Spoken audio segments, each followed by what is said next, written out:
Okay, so that's 2 strikes. My computer hard crashed.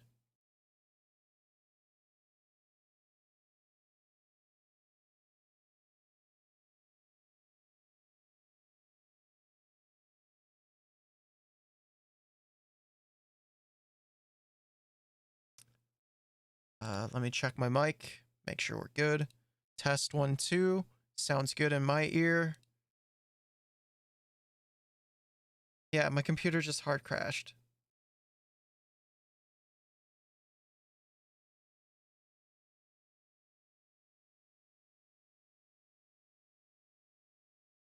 One more time.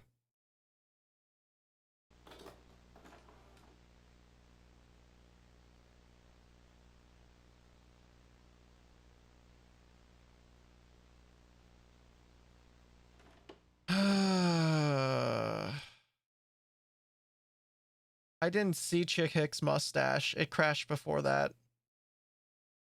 Thank you, Hollis, for gifting a sub to Chick Hicks' mustache. Ka-chicka. Let's try this again. The entertainment. The aristocrats. Do not understand what this is at all. Hard time served. There's the exit again.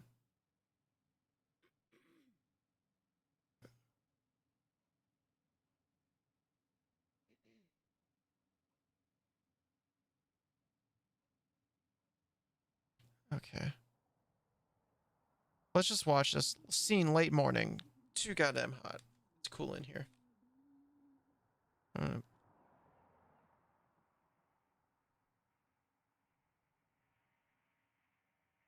There. All right, let's just watch this. Yep. Like Babylon outside. GD, you're right. Well, cool in here. It's an oasis. I wonder how Ted's holding up. AC. Down there, they all have it. Sure, you're right. I've never been to Texas. Oh, sure. They all have AC. Too cold almost. In July, even. He's got a hotel. Yeah, hotel life. That's living. Maybe too much. I mean, what's to stop him, really? Meet some tall thing at the hotel bar? Ted's a good man. I know. He wouldn't run around. You're right. How about a beer? No beer today. Hard times whiskey. That all you've got? It's a good whiskey. Local.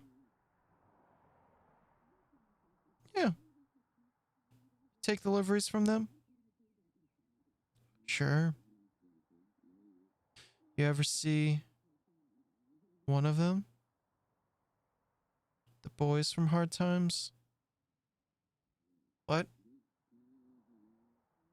I heard they're strange. They work hard. Make a good whiskey. Who are we to judge? Sure, who are we? No one of consequence. What's all this bread for? Sandwiches. Rain's Law. Huh. The old ones went bad while you were vacation? You have a good time while the sandwiches rotted? No, you know me. Couldn't shut it off.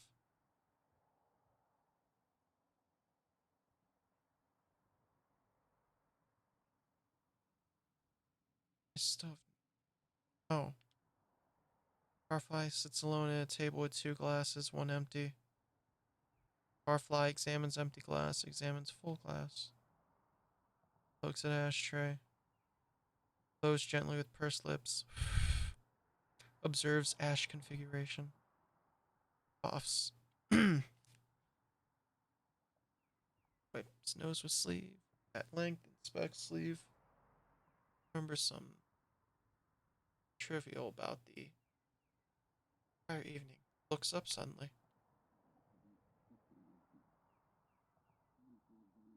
I have no idea what I'm supposed to do here. At all.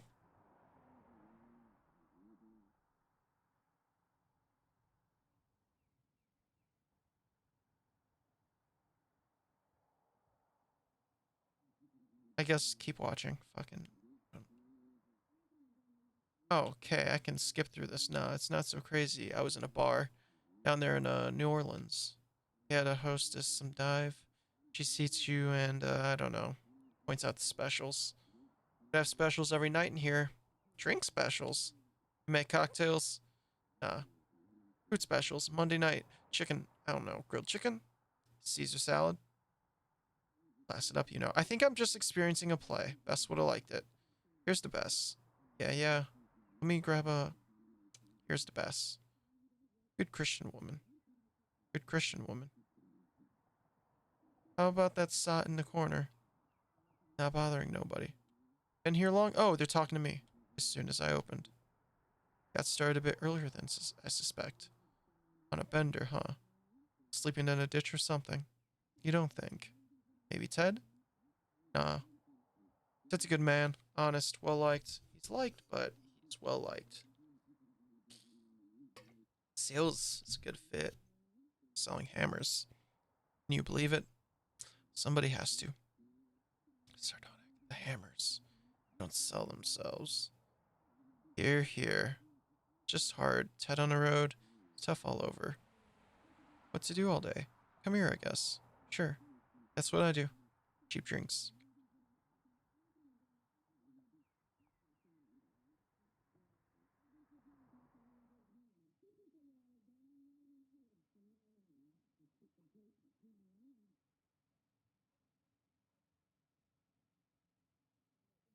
Uh,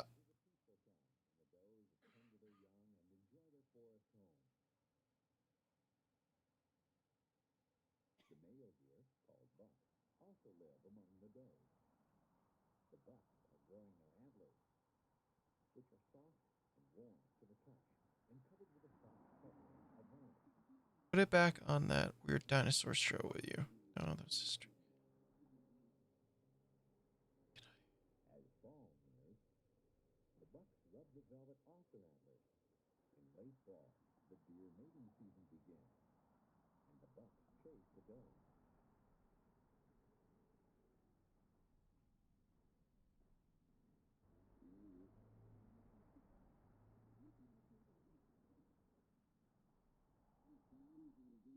I'm skipping through this. This is taking so long.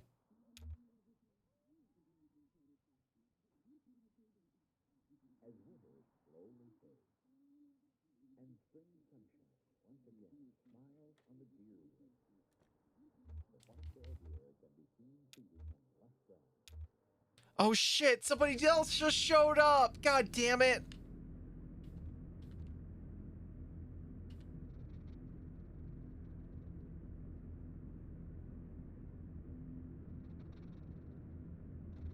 I'm gonna continue because I want to get that crossed out. I'll skip through all the dialogue.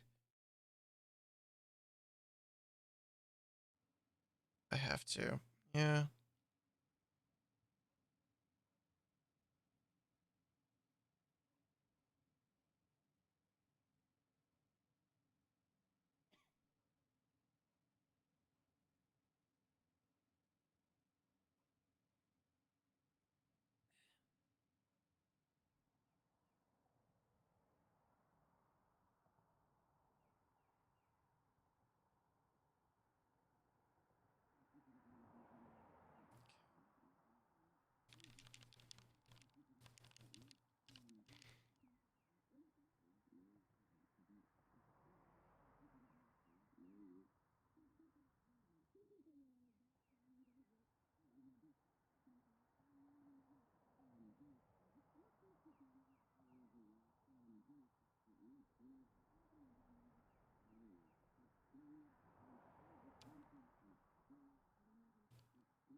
I'm not trying to skip the cutscenes, by the way. I'm just like trying to get through everything that we saw because it started us right back at the beginning of this scene.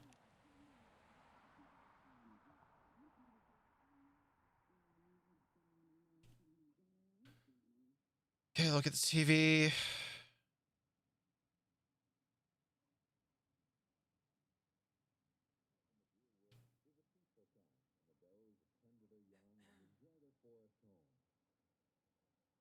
Come on. Put it back on that weird dinosaur show, will you? Those history programs don't make any sense. I prefer the nature programs. They think they can just say anything on TV. I don't believe there to be a damn word in the Bible about dinosaurs in New York. Been a long time since Sunday school for me. Do you go to church though? Not since Bess. It was her church, really. Good Christian woman, good Christian woman. Well, I'm curious to see where they're going with it. They've got you now. I just think they're gonna run out of rope before long. Dinosaurs on New York. I prefer the nature programs. Yeah, so your vacation was good. 7 days poolside. Thought you said it was a beach. Sure. No, it was a pool. Was it a pool or a beach? I don't care. Hi, Harry. Who's? Oh, this is Pearl. Hi, Harry. Hi, Harry. Are the old folks here? Just me and Evelyn all morning. Hi, Evelyn. And that's in the corner. You're early, Pearl. Prince, you should don't roll into the evening 5 or 6. All right. Sure, thanks. We just have some stuff to talk about. Post up here and let's watch this weird dinosaur show. Stand to your drink. All Harry's pouring it today is Hard Times whiskey. No manners. That all you got? They make a good whiskey. Sure, but you know the rumors. Rumors are rumors. Right on my tap, Harry. So there's rumors about Hard Times. Driving Pearl. Oh God, no. You know they want almost 40 cents a gallon. Wow. I had the early shift, so I walked over in this heat. You still working over there at Ace Jewelry and Loan? Joe Harden probably trading shortcuts for Digny since 6 days a week since 1962. At least they have PD shut down on Sunday, which you know it's more likely a hangover. Can it be both? Well, I know you see more trade than I do. Must be slow over at the hardware store. Slow isn't the word. And now Ted is out shilling for quality hammers to make up income. Have you considered quality hammers on your shelf? We made the switch recently and business has tripled. Well, of course, I'd love to have dinner with your lovely daughters. Evelyn, hey, a man gets lonely out on the road. I know how it is. All right, time to skip through this drink.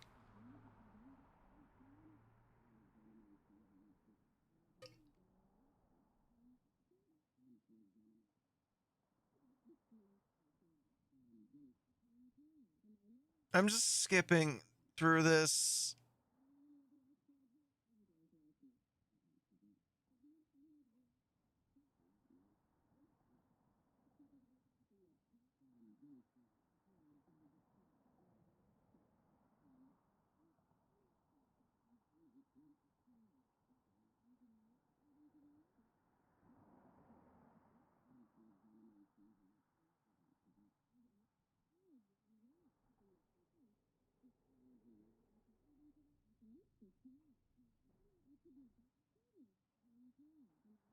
You mean the diner on the corner?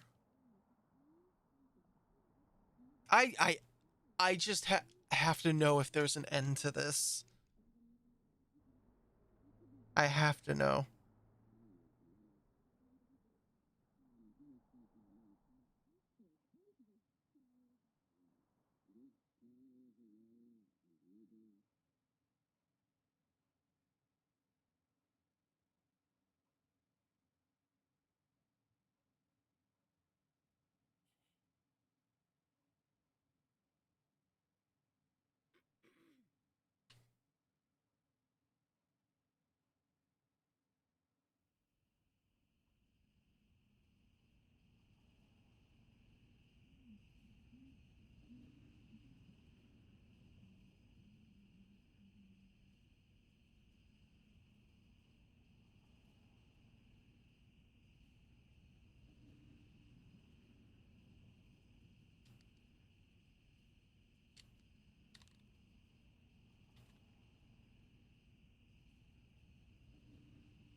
It won't let me use the exit. I'm skipping the entertainment. I'm sorry. I can't.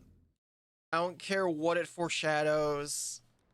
Like, oh, that's just, it's stream poison. It's stream poison the scene.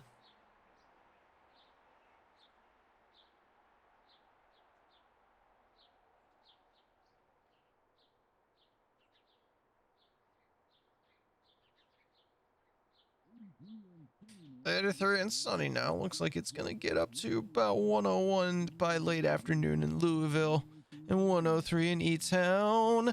Not a cloud in sight, so let's get out those parasols. Ha-ha! Major accident just ahead of Bardstown exit, so if you're headed to work on 31, you are late, my friend. Haha! Sugar? Just a little. I forgot how you take your coffee. I'm tired. I didn't sleep well. Those old horses of Iris used to keep me up, or I heard you yelling bad dreams. I heard you yelling bad dreams. We were up on a roof, Ira and I, and Charlie, eating a light supper. I was drinking sweet tea.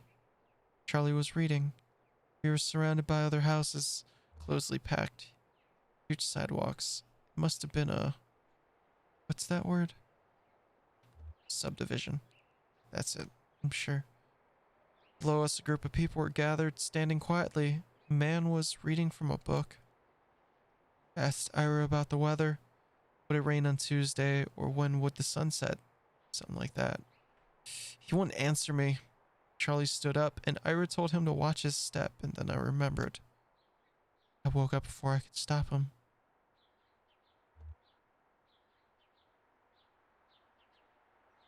I always told him to test each child with the heel first. It's heel, you can kick it back and still put your toe on something solid when the tile slips. I remember your lessons. He just wanted to study his, what was it called? Aviation. That's it. How could I forget? It wasn't his fault. It wasn't anyone's fault, Conway. That's what we mean when we say it's an accident. Sure.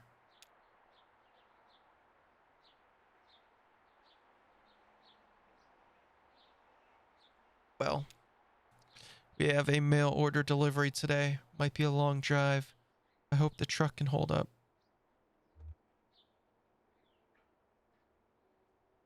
Long drive, what makes you think so? They sent it in by mail? That truck will outlive us all.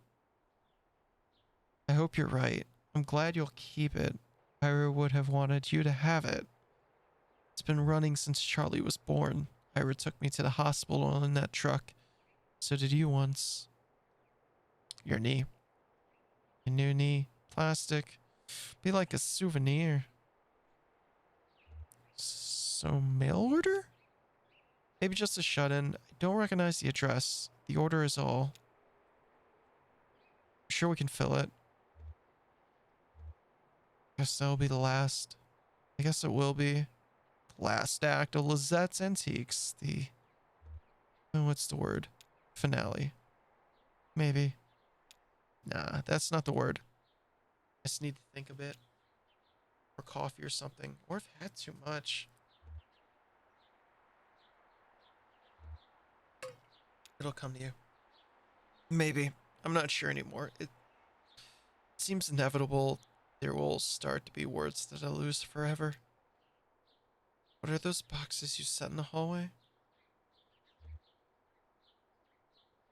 Those are Charlie's old books. Oh. I thought we could look at them together. That sounds nice. Cora should be here soon. Will you wait with me? Sure, Liz. I'll wait with you.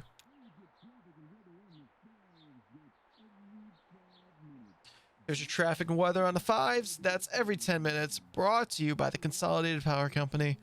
Stick around for Old Kentucky Home with Kate. Hoping you turn your humble home into a mansion after this.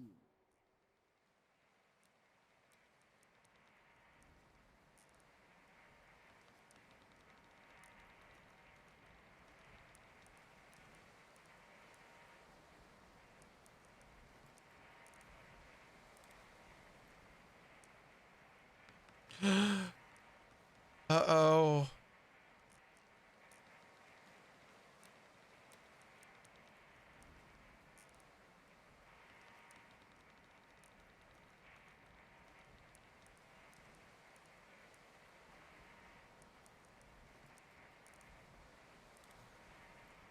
That's only if you make a late payment on a follow-up visit.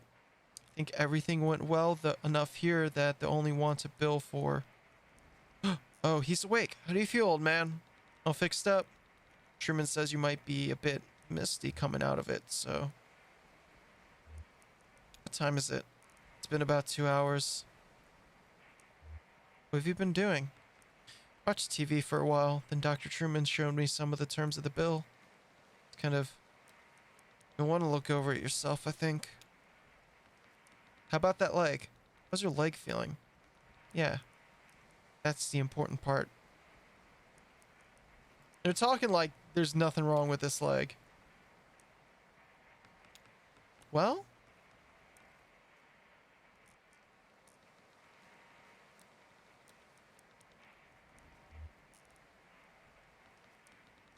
This isn't my leg. Not your... Of course it's your leg. Oh, this is a good dialogue choice. It looks wrong you replaced it, or it doesn't feel like it belongs to me anymore. I haven't encountered this reaction before, but it's not totally unheard of. I read a paper about something like this last year. It can happen for a lot of reasons. Neurological, psychological, social. I'm sure it won't persist in your case. Your thoughts and feelings are probably still a little nebulous from the neuropnol. That's totally normal. It'll pass. Wouldn't recommend driving, at least for another hour or two regardless. I'm staring remotely at the leg. Let's talk about a few things you should be aware of. Recovery, rehabilitation, and side effects.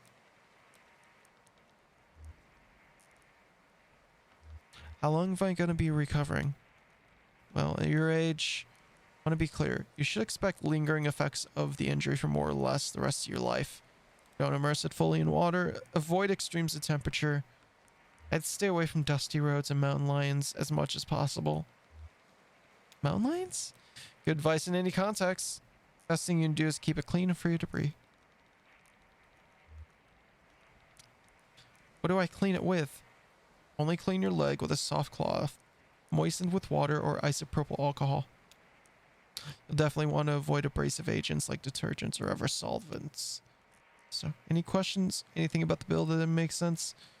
I don't mean to rush you, but I have an early fishing trip. Tell him about the payment plan in the bill. Yeah, that's one of the atypical clauses. I don't really have any control over the bill now that Consolidated Power Company bought my employer. They handle everything. So I'll run through your electricity bill now. You can pay it back in full on your next billing cycle. We can get on an energy credit payment plan.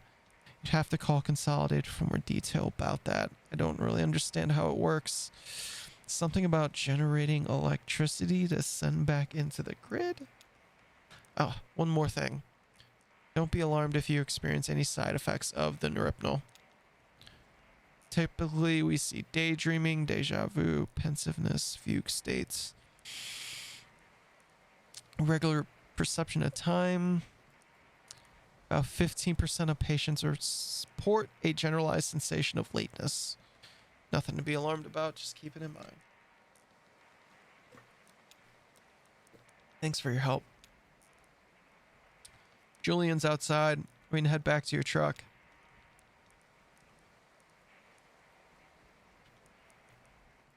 All right. This doctor sucks.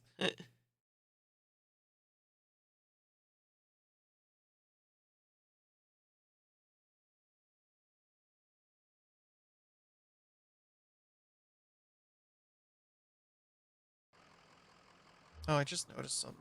Second.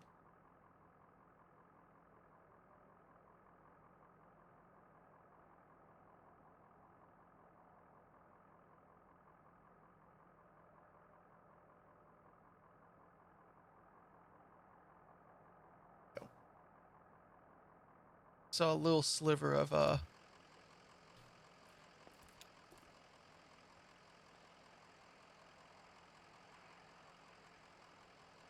ungreen screened area.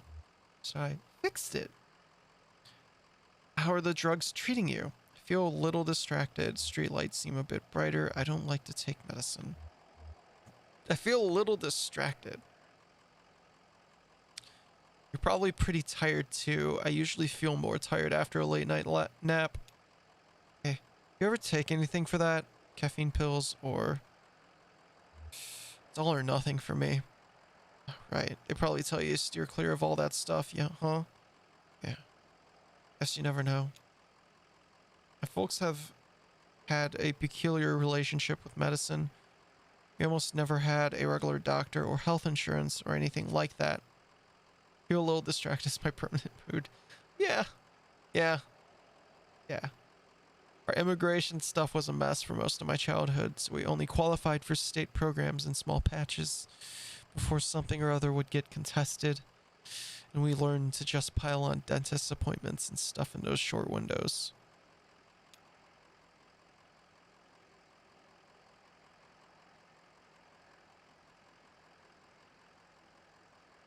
If a cut got infected or her migraines were too much to handle, Mom would talk to so-and-so who knew so-and-so, usually another minder, and end up with some pills.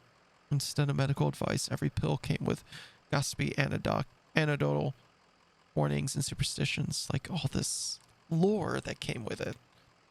Like magic, dangerous, mysterious. Ever run into any problems? Sure, yeah, stuff would be expired or mislabeled. Mom was allergic to penicillin, as it turned out. That was scary. And one time in high school, Weaver got these pills to help her focus.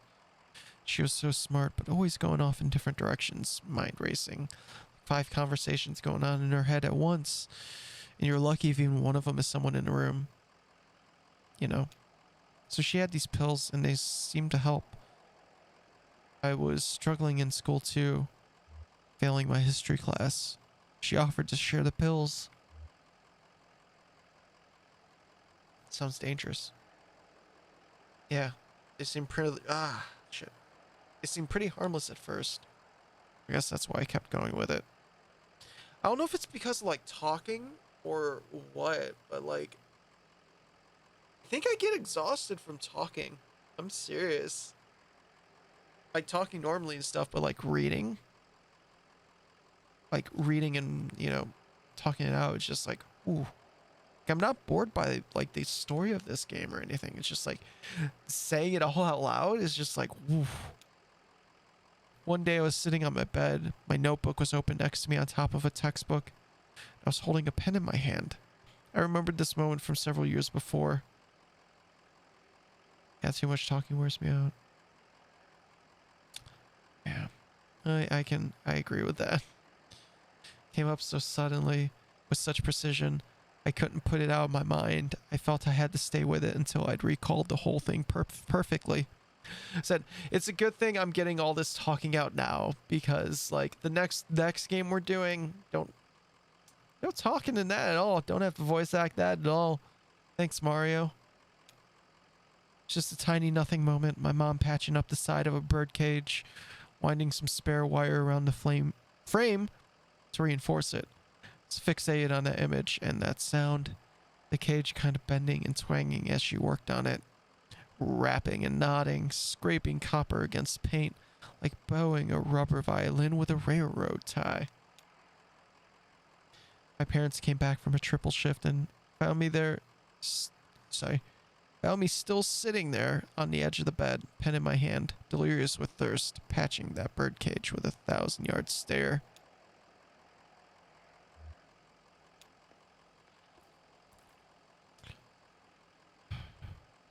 You get some rest back there?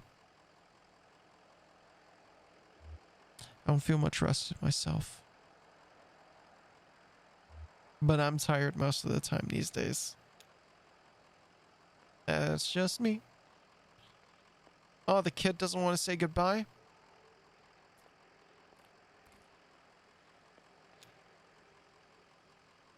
9 a.m. to 5 p.m. every day of the year except Labor Day. Last admission is at 4 p.m. daily. Damn. Try the door.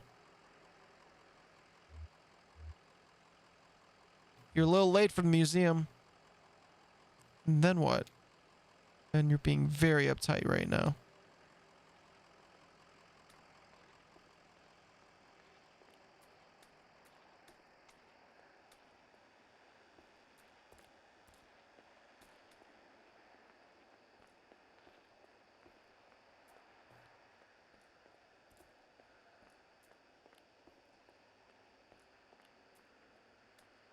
Yeah, I think I have skeleton leg.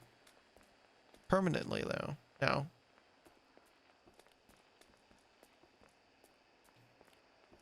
Wait. What?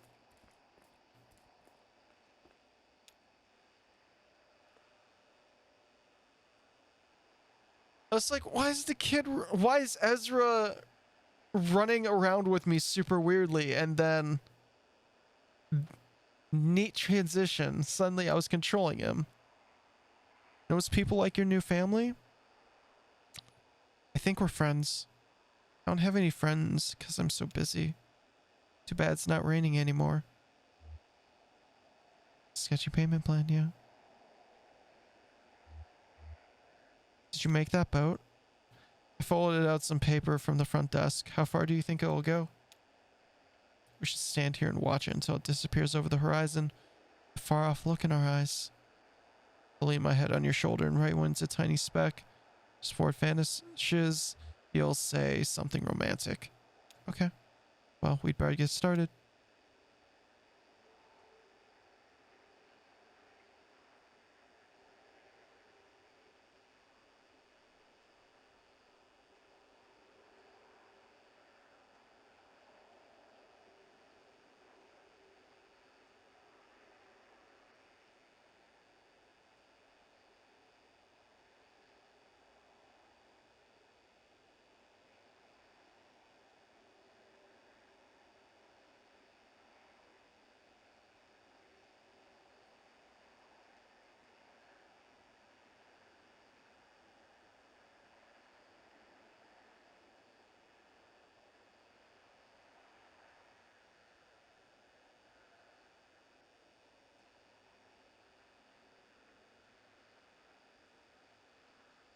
I'm only going to stick with this until it's like off screen. Boat's almost off screen. See if anything happens. Shadow in the top coffin. Can you still see it? Just barely if I squint. You better hurry up with a poem or something. All in the golden afternoon. Full leisurely we glide. For both our oars, with little skill, by little arms are plied. No, it's the middle of the night. It's okay, I like you anyway.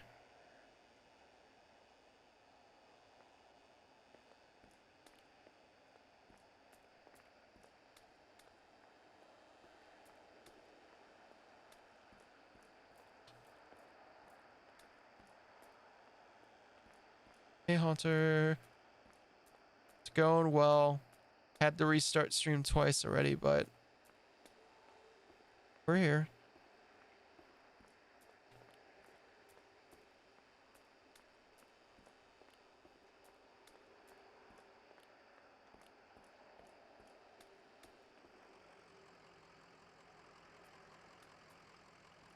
Julian! Okay. So, what's the plan here?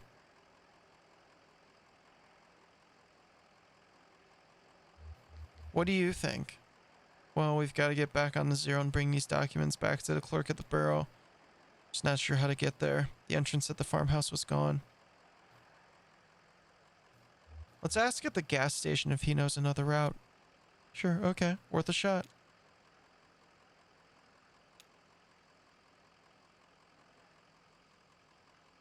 They don't want to stay any longer.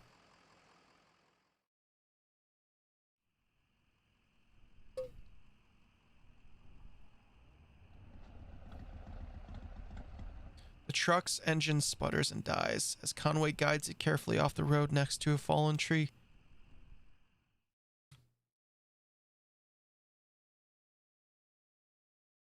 That wasn't far at all. A tree.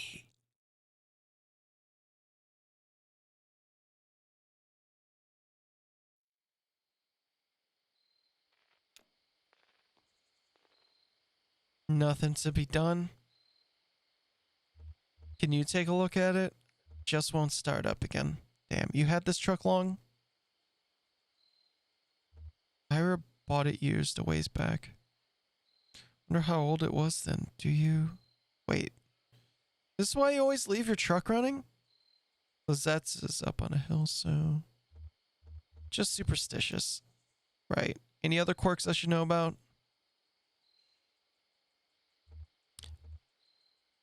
Seatbelts. Guess there's always two sides. Anyway, do you know this area? Anyone around here that could give us a hand? Looks like the road crew's been out here. Hey, we should call someone. Do you know a good towing company?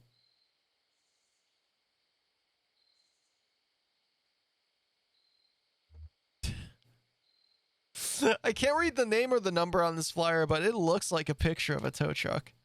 Worth a shot. I'll give them a call. If I can get a signal out here.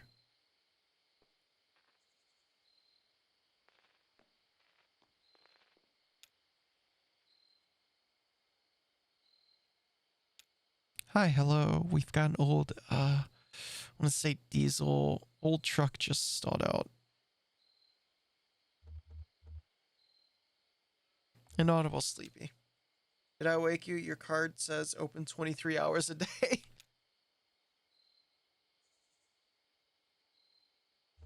Inquisitive. Yeah, that's why I'm calling. Exactly, that's all.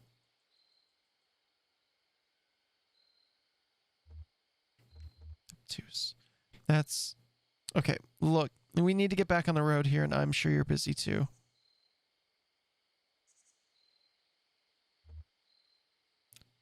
Well, I'm, very sorry to interrupt that, but...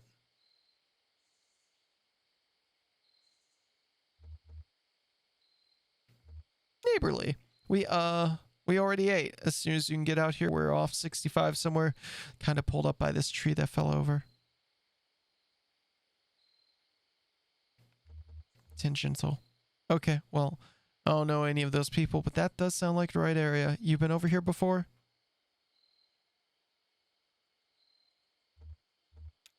Okay, my pleasure.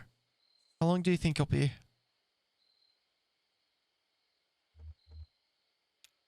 Hello?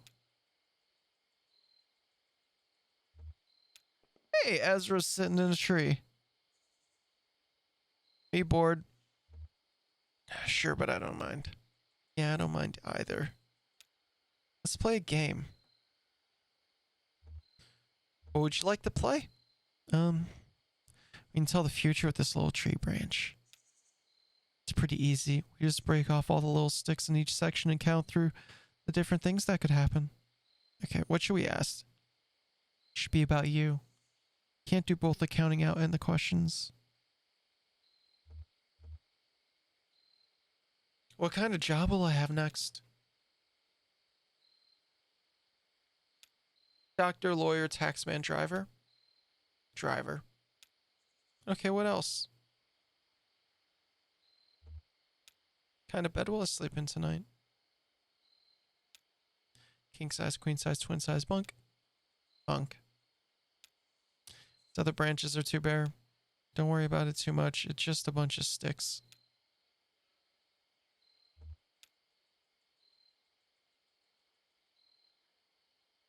Wish Julian wasn't so busy right now. He's got a lot of houses to carry still. He can handle it on his own.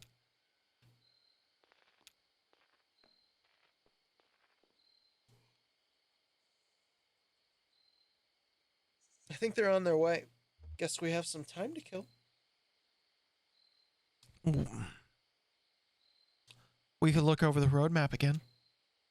I've stared at that thing too long already. Where'd you get that old map anyway? It's always just been in the truck. Huh. Someone must have grabbed it at a gas station somewhere along the line. Maybe they threw it in a glove box at the dealership. When my parents bought their first car here, it came with a map. Used to sit in the back and pore over it. Aunt Remedios saw me looking at it, I guess, and a few days later she gave me a map she'd brought from Colombia. It looked almost hand-painted, deep, vibrant colors and rough border lines, like anxious brushstrokes. Really pretty. I'd slowly trace the coastline with my finger, like I was walking on the beach, and say, hey, here we'll swim, here we'll start a fire, here we'll find a cave in a cliff face and go live among the bats for a while. I think I'll take a look at that radio of yours. Maybe I can get it going again. No point just standing around.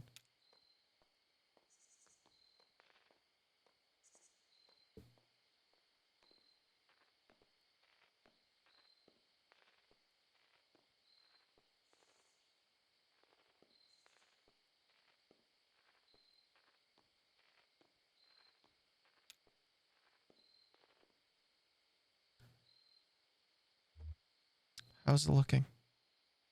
The leads are badly corroded, but I'm making progress. That's what I like about working on electronics. It's easier as you go on. Or you just get used to it. Almost there.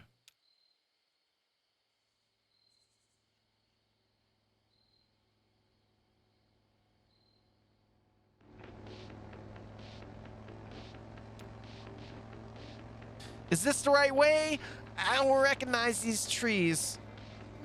What's to recognize? Just a bunch of trees. Just... The trees are so quiet, right? Usually you hear birds, wind, a squirrel or something. Turn your ears down and focus on the radio, Cricket. Yeah, you're right. Maybe I'm a little bored.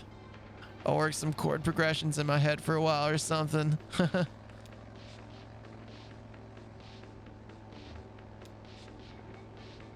How far out are we?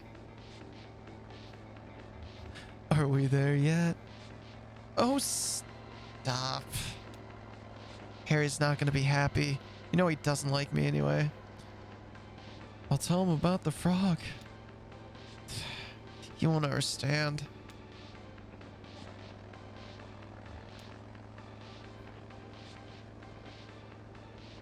More than all silver and gold of this earth. You should have been a poet. I'll leave poetry to the professionals. What's on your mind, Cricket? Oh, I don't know. Just looking at the stars. Hope we get there soon. Never been this late. Keep on dreaming. And I'll keep on driving. Okay. Thank you, ma'am.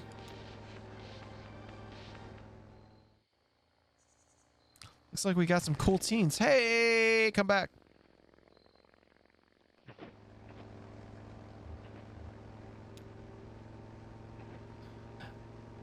I think they had a dog. What is it with you and animals lately? I don't know. They have a warmth. Still have all this useless bread from the bakery gig. It's stale, but dog don't care. Fine. Just for a minute. Just share some bread. You're the best. And hey, maybe if they're not busy, they can fill some seats at the gig. You know, if no one's there, Harry will try and bilk us on our fee.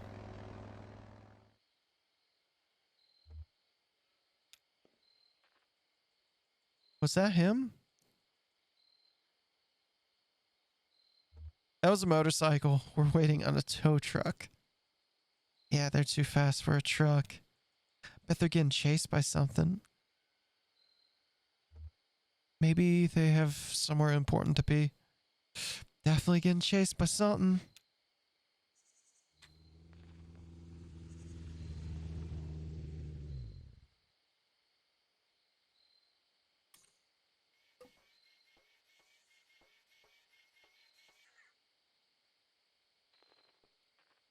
Stay here.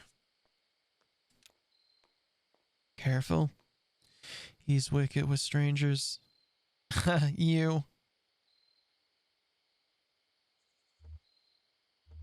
Who's chasing you? Hear that, Cricket? We're being pursued.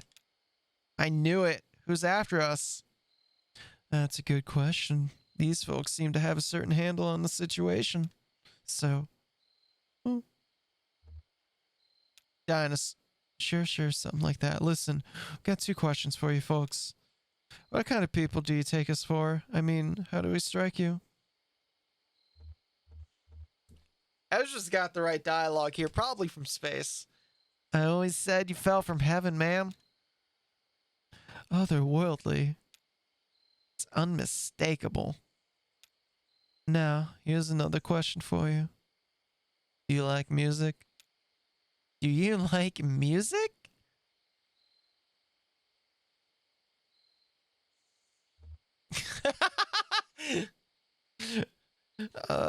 Shannon hasn't gotten anything in recently, so sometimes I like to leave the radio dialed between stations.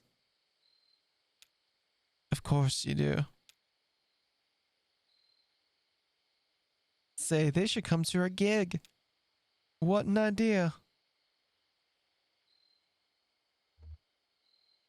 Waiting for a tow. A tow? I won't hear about it. This time of night, you'll be kicking your heels till dawn. Fix your truck up. Me and Johnny are a couple regular gearheads. Why, I just put a cylinder block in this baby over here. The weird vector. That's what we call our bike.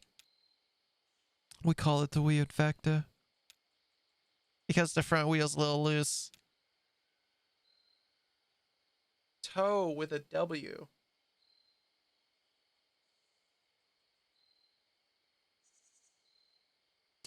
Get you fixed up quick so you can come to the gig. See, we have a regular booking tonight, and well, we're running late. Very late. That's what I told them. Now, the old man who runs this venue, Harry Esperanza, is a notorious withholder. If we don't get a few bodies in the crowd, well, he'll go all penny pinching on us. Just a short set. We only have one song prepared. You'll come to the gig, won't you? Of course we will. Of course they will. Can you believe we almost didn't stop? Hungry, old lady? I think I've got a crust in the sidecar here. That dog of yours is such a pitiful sight.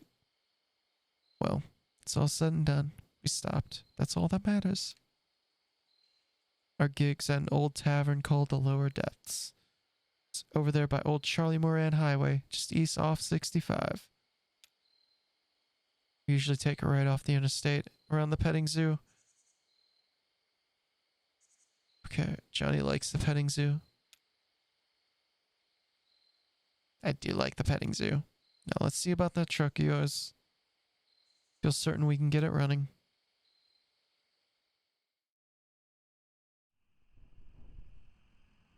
Ooh, improved. Oh, are they following? Okay.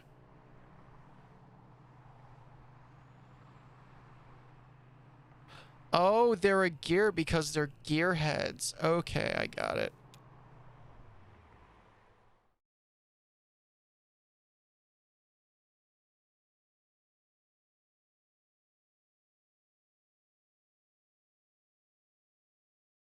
Aqua Soils. I wonder if,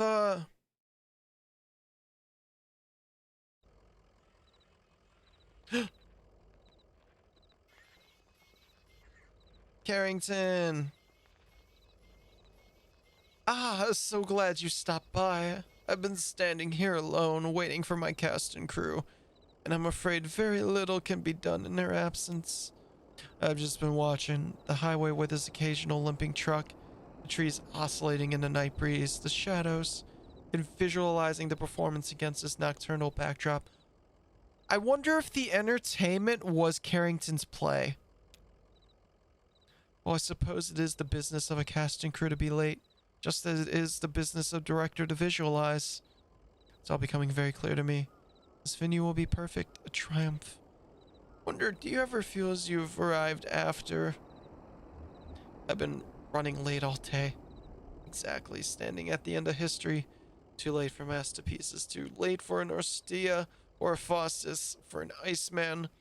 What's your most treasured stage production, my friend? I saw the Glass Menagerie once. Now tell me about it. They let us out of school to see it. Sneaked in a flask, but I got caught. Teens also did mention a bartender named Harry, so I think that might be it too.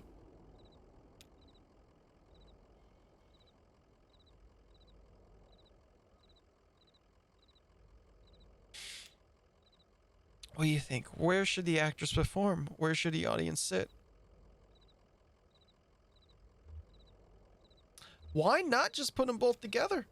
Interesting. To collapse the audience performer hierarchy, at least spatially. Yes, I think you're right. How bold. You've given me a great deal to think about, friends. It seems I'll have some time yet to consider it all. Surely the cast and crew will arrive within the hour and we'll begin constructing the set and arranging the lights. Hope you can come by again and see me before the show, but I understand if you have your own tasks to carry out. Just remember, the death of the hired man, Equus Oils, gone.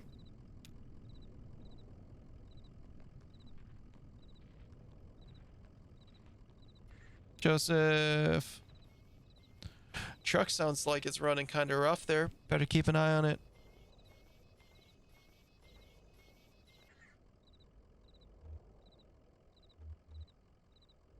Nothing we couldn't handle. I think you left the radio on. This is the real thing. Live. Well, damn. You just sound like you do on the radio. I've got one of your tapes I picked up at a truck stop somewhere in the back there.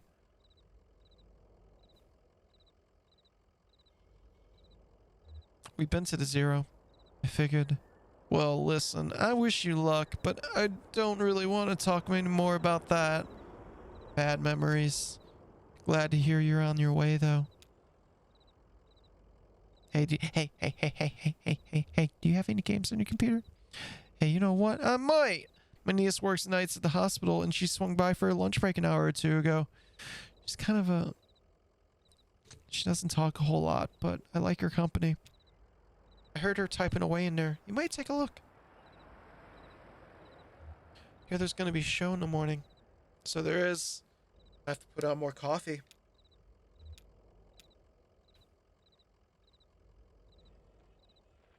Let's go see if there's a game on the computer now.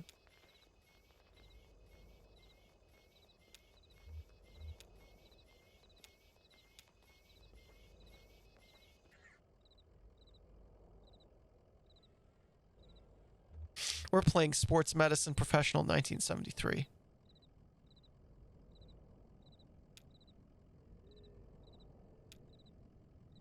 Study, hit the bar, or explore the forest. I wonder.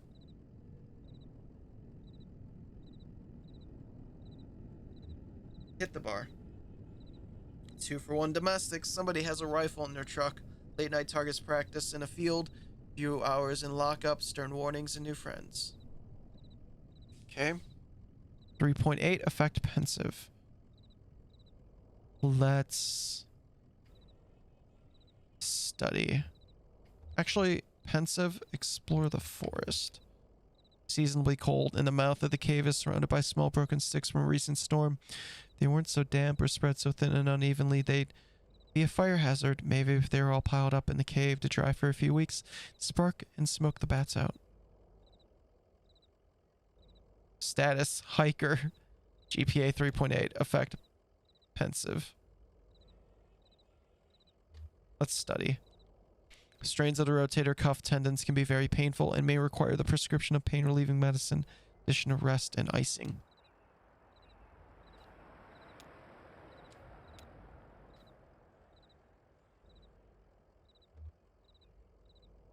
Graduate, hitchhike cross country, or live in a tree. Hitchhike cross country. The road is dry. Road dirt and cross the nostril. Settle inland. Eventually frustrated. Score pensive.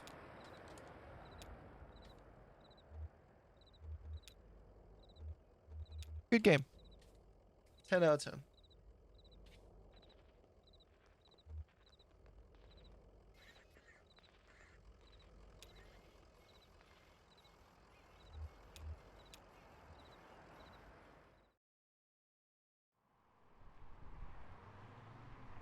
Okay, where do I go again? East off 65. Take a right off of 65 after the petting zoo.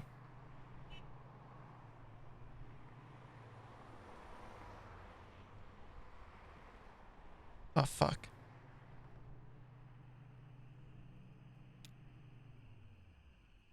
Petting zoo's closed. God damn it!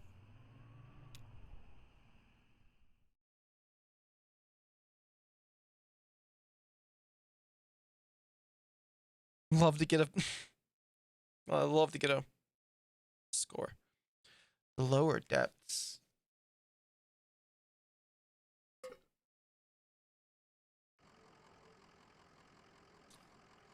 Oh, yep. Doesn't feel right. Feels a little like home, huh? It's not all bad memories. Some of it I don't remember at all.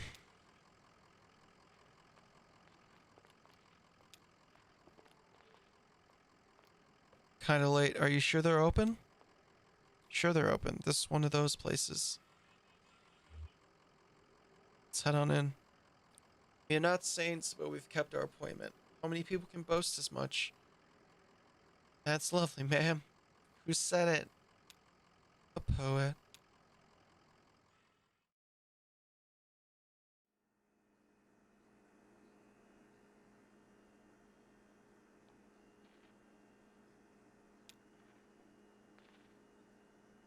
Ma'am, I hate to say it, but the cupboard is bare. Have some vision, Cricket. Got 1, 2, 4 patrons. Harry doesn't count. Well, we've done more with less.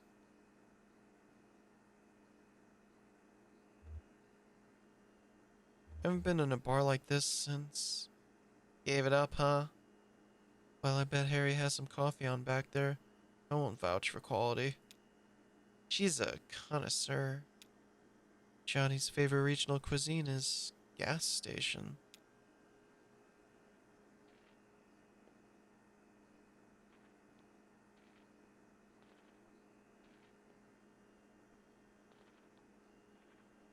What you looking at, Ezra?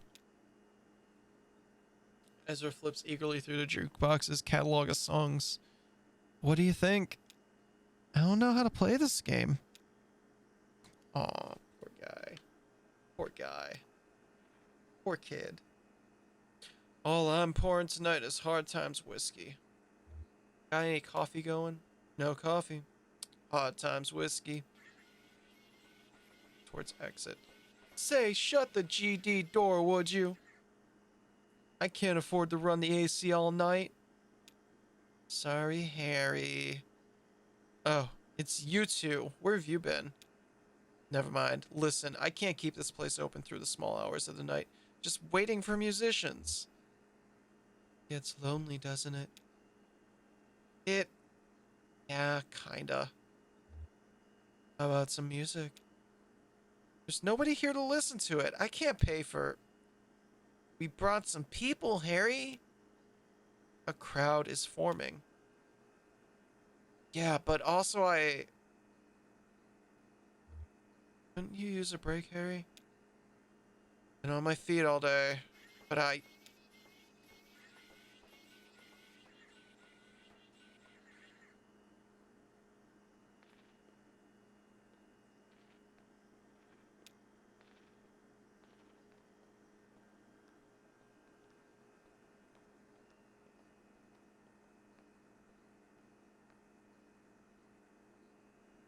How's it looking out there? How y'all feeling tonight?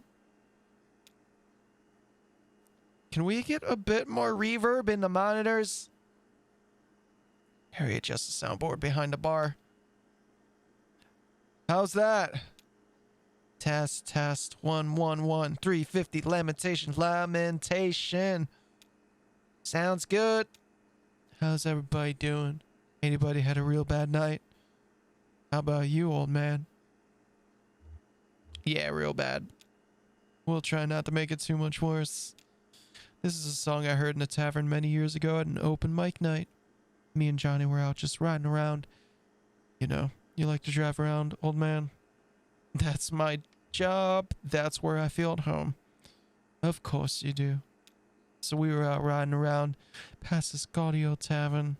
I mean, it was a real dive. Busted up facade. Facade. Fakeade. Facade. Weeds in the parking lot.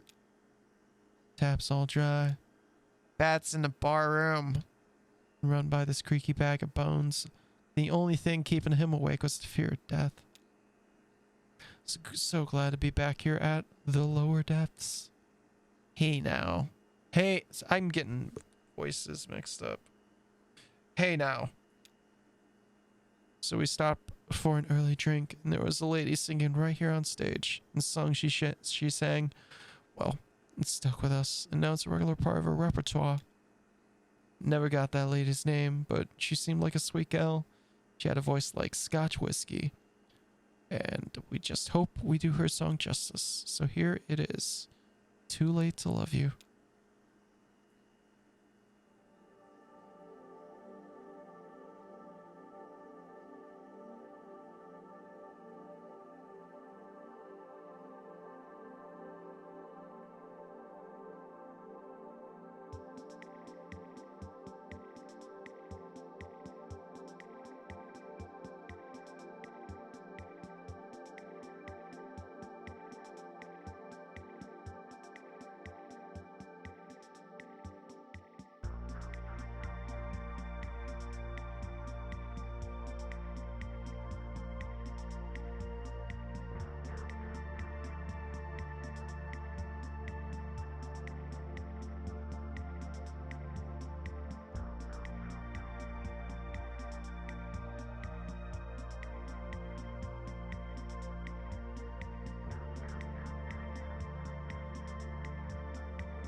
insanely good.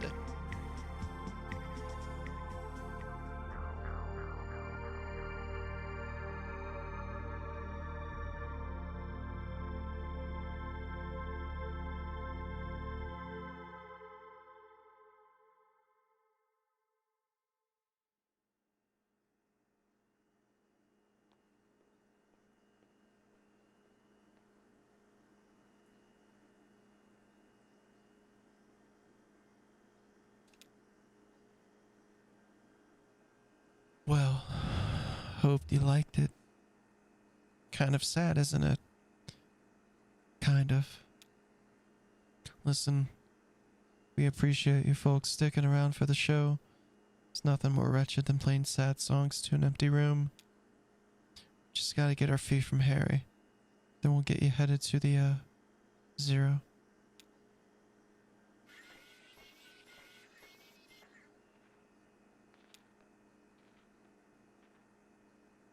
Well, Harry, I think that went pretty well. I'd say the crowd was into it. Reverential. Wrapped. Guess the usual fee is about right. I'll let you get back to your business. Well, that's just the... Damn it, I was trying to tell you too. I can't pay. They cleaned me out. Got nothing left but a GDIOU from the distillery. An IOU? Yeah, I traded them some... I traded them for some whiskey, and I guess I had some surplus credit. So I got this note to get some more from them later on. Must have been a hell of a trade. I had to. Gotta keep this place open somehow. God damn it. Watch your language, Harry.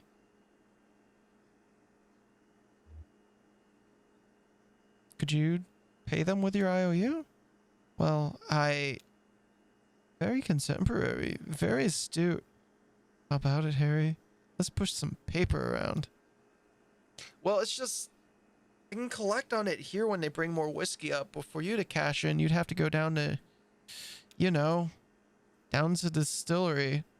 Down to hard times. And you know, it's... You've got to take the zero. So that's what we'll do. How do we get there? Are you folks sure you want to head down there? I've never been myself, but I hear... People hear things. Rumors. Do you know another way to Dogwood Drive?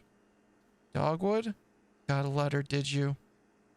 I've got a stack of them. Well, okay.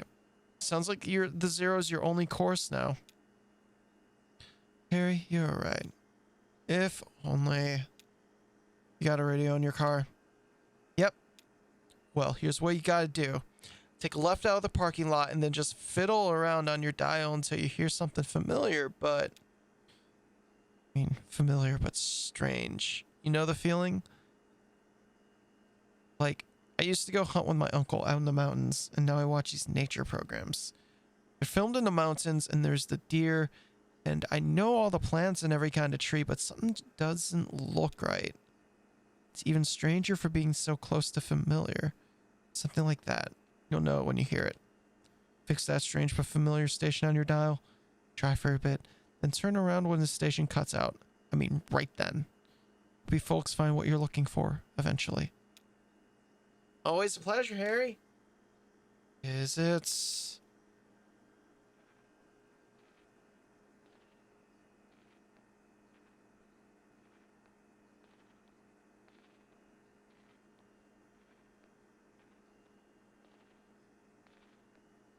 I just noticed that the leg has a ghost trail. Every other part of Conway is fine, but like that leg has a ghost trail. Okay.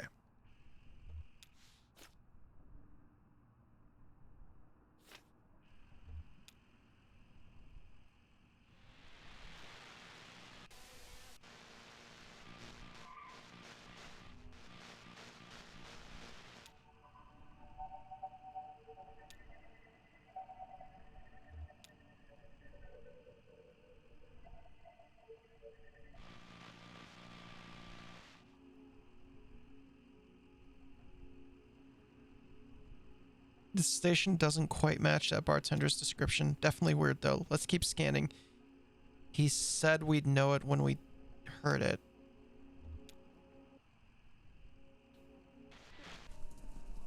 What's this station? I've never heard this before. Sounds like horses. Horses running? A race? Lisette and Ira had some horses years back. Yeah, always been a little afraid of them. They're so big and, I don't know, you look in their eyes and they're almost human. Like they're human and animal at the same time. Since they've been domesticated so long, I guess. That fits familiar but strange for me. Harry said we just drive until it cuts out.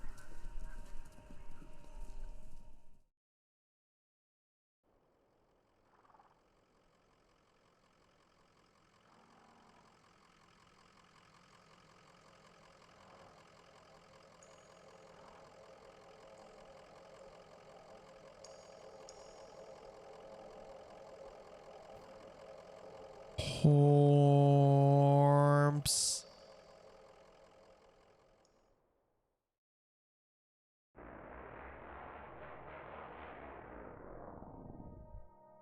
We back. We're back in the mines.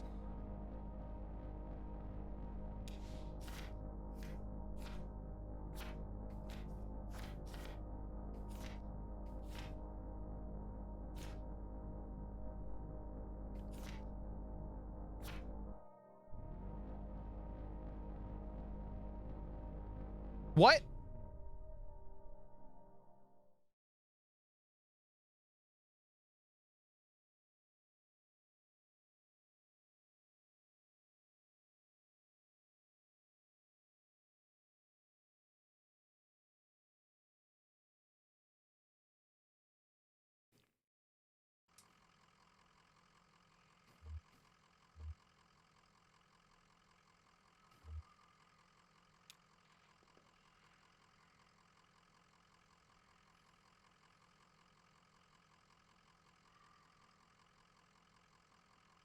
What do you suppose happened here?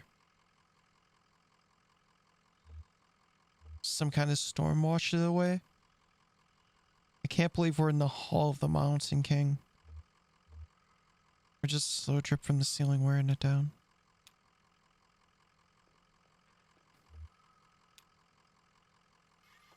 Time to cut him loose, ma'am?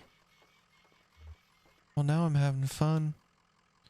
Okay, slow night anyway. The bridge ends abruptly, crumbling in disrepair. The boardwalk, boardwalk.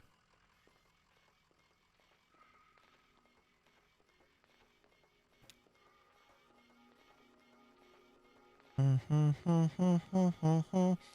loop of decayed rope is coiled on the banister. Some rotted sections have been smoothed over with a fine dust. Okay, now I have control.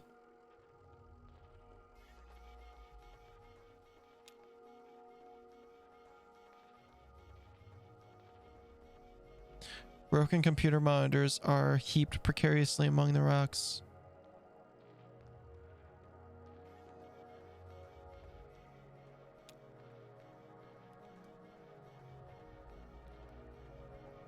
A pet carrier for a cat or small dog has been left by the path. Calcified rag wadded in the corner may have once been a blanket.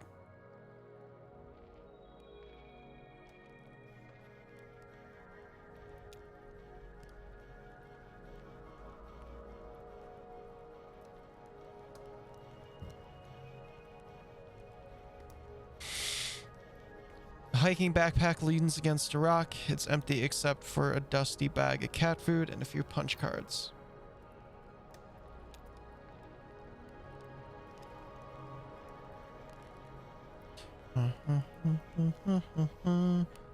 Pile of discarded electronics burns steadily in the center of the chamber. Who? Whomst?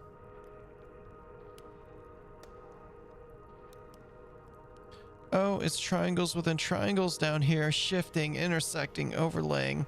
Isn't it romantic? Let's see. You're here to steal back the love of a boy you once knew when you were too young to recognize the movements of the heart. And you're escorting her, pretending to have her interests at heart, while really you're in love with the young woman as well. And so you've agreed to help him conspire to win her affections, but it's just a ploy to set him up for embarrassment, diminish him out of the picture. What are you talking about? I'm into it. Well, maybe I still have the knack. Used to be really good at this. I had 11 novels published, from billionaires bidding to Fields of Longing. Real hot, booty-ripping stuff, you know? I miss those days in my Lexington studio apartment, just me and my thesaurus steaming up the windows. I'm not sure you should be listening to this, kid. I'm not listening. But of course it couldn't last. You know, suddenly it was all computers everywhere you went. I thought I might be able to do something with that. Inject a little libido into those ugly beige boxes. Ha! So I went back into the university and I studied human-computer interaction. Then I picked up Donald's research assistantship here as a tester, debugging. In my off hours, I played around with the Doom love story at the core of our little simulation. It seemed to amuse Donald, so I kept at it. I'm afraid I tinkered too much, made it too complex. Now our work is never done. We don't even have to add any new functionality. The bugs just grow on their own. Too complex. Missed those days in my Lexington studio apartment.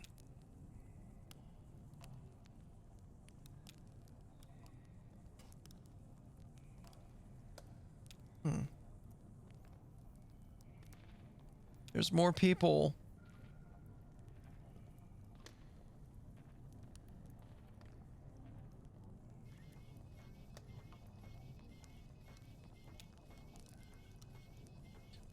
Old green river runs through hills and caves not known to us, down to that sunless sea. Ah, who are you? What's that song? Maybe caught a verse of my absent-minded warbling. This is a song from my youth. Something a dear friend used to sing to herself as we hacked on crystal radios in the boiler room. Old Kentucky, where my lovely home did build for me. Where the old green river runs through hills and caves not known to us, down to that sunless sea. From there on, it's all meandering rivers and romantic greenery, and that is... What were we talking about?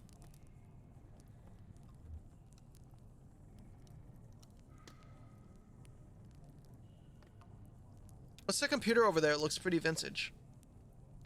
Looks like a harmless old computer, doesn't it? Like some beat up mainframe, exhumed from a university basement and left in this cave to rot. Or the flower. Nah, it's no ordinary computer. I've modified it extensively in some pretty experimental ways. Believe you me, that's to say nothing of the software, but like a technically minded sort of person, tell me, know the effects of mold growth on diffuse-faced transistor circuitry? Mold would burn up. Exactly, it burns. There's sweet smoke that issues from it, but it also leaves a sticky residue to seep through the machine, forming new connections and creating new circuits. Computer is no longer the pure domain of language or mathematics, but entropy. Boarded and feeble, we hammer on this derelict keyboard. My name is Reason, King of Kings. We are mere tourists in the ruins. Our keystrokes echo off into the tunnels, boundless and bare. The caves stretch far away. We are too late. Always too late. What? Did you say something? You're about to tell us about the software. Oh, software! My life's work. Xanadu. You ever heard of it? Perhaps you've read about it in a journal.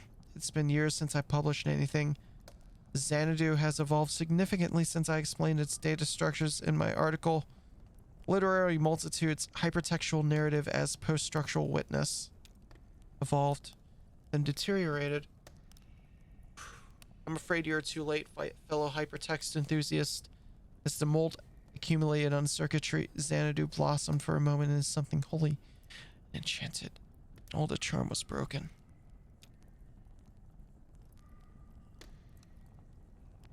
Do you have any idea what it's like to spend your life building something and then sit powerlessly as your work declines into ruin?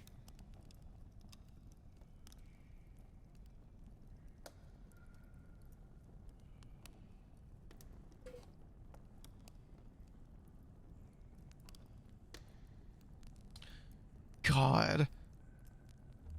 My family disappeared. Julian and me don't know what to do. So, wandering without the ones who give us purpose. They get ghosts. Well, I have my own ghosts. I keep them in there. Insanity. It's running on that glorious dusty machine. Take a look if you'd like. Too late to do anything but smoke and reminisce anyway. Far too late to do anything. Who's Andrew?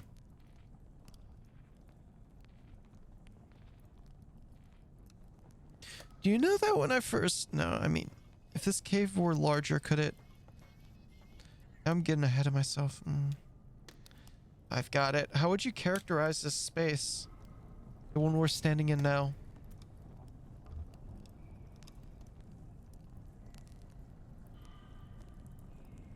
It seems endless. You have no idea how right you are. Decades of mapping and notating, but how can you tell? What formal quality makes it seem endless, you know?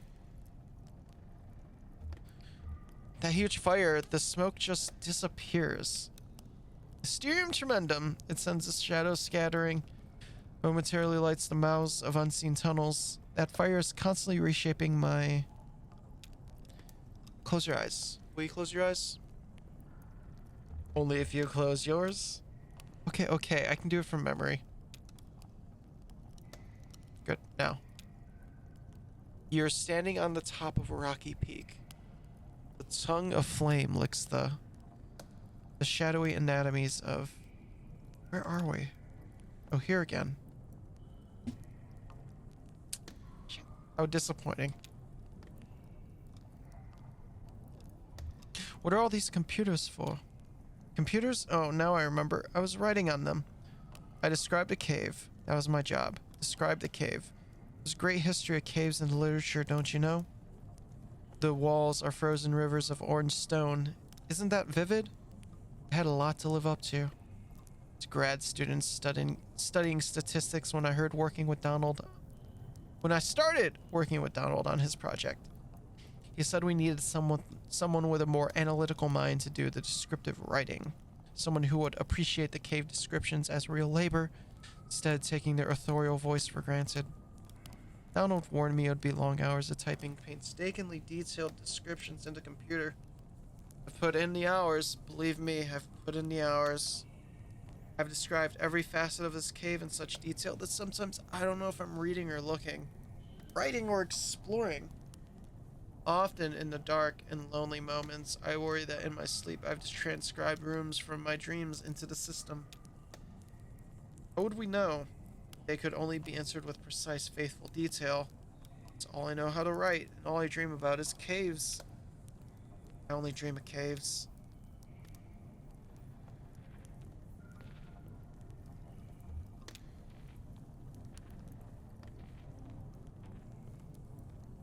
Massive gate constructed out of scavenged materials blocks passage down the far side of the spire.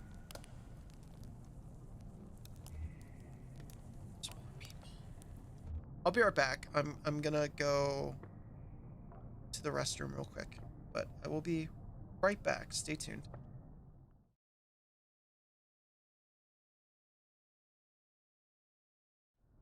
Okay, we are back. Let's talk to Roberta. Ow. I got myself a soda. The kingdom is in peril! Well, what else is new? Where's the kingdom? You're in the throne room. There are 3 legendary treasures hidden throughout the castle that will restore these ruins to their former glory. What do they look like? She's messing with you, kid. Enchanted jewelry, talismans, a magic mirror that prevents the future. Magic shield that protects the bearer from age. Magic chest that's always filled with... Never went to the university. I was an independent scholar. Means I took to the public libraries like a beachcomber. Studied fairy tales. Then I came to work for Donald. I paid the bills, rubbed the leathering elbows with academics, scraped black mold from cave walls. Finally. Now I carry the firewood into senescence. The kingdom is in peril.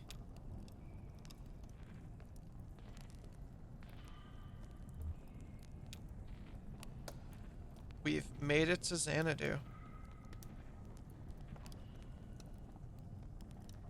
Baffling control panels are sheltered from the elements with a worn tarp, a closet-sized wall of knobs.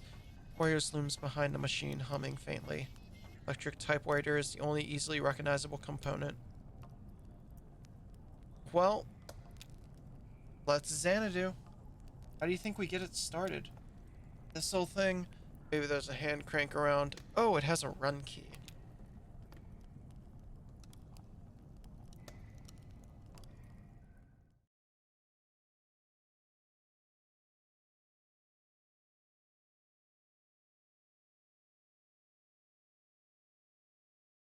Xanadu!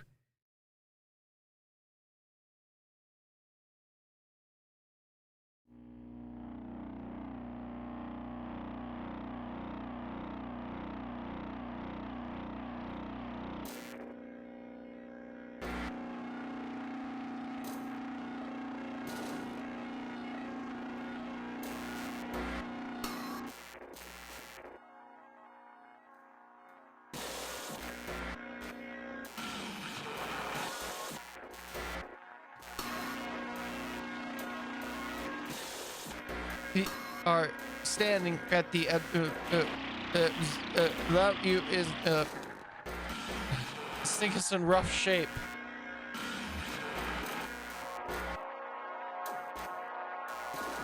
Try blowing on it.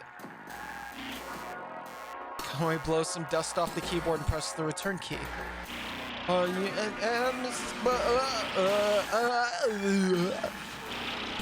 Okay, that's worse. Kind of looks like a house type house.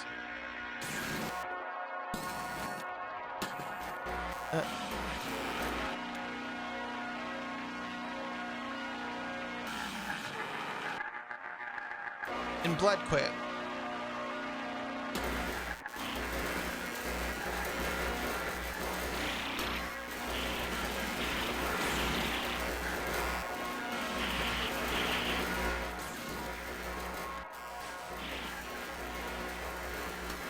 Joseph and Lula remove the computer. Trying on.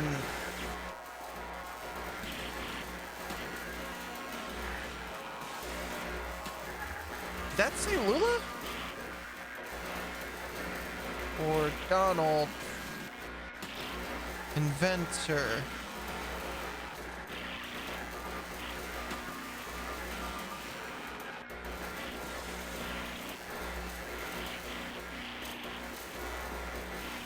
Joseph, punch cards, transcribed. Typewriter, paper reader.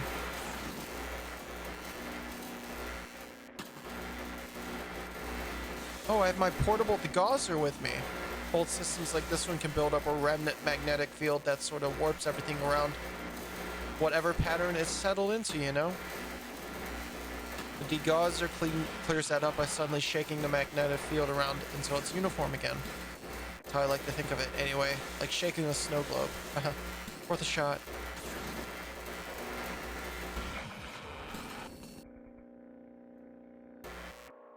Peace. All of the Mountain King.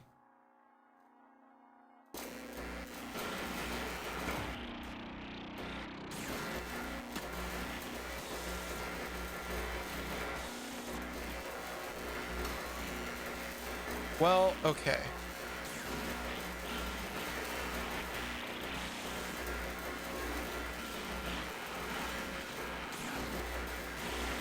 Premature end of file, press any key to quit. This is a lost cause. What a piece of junk.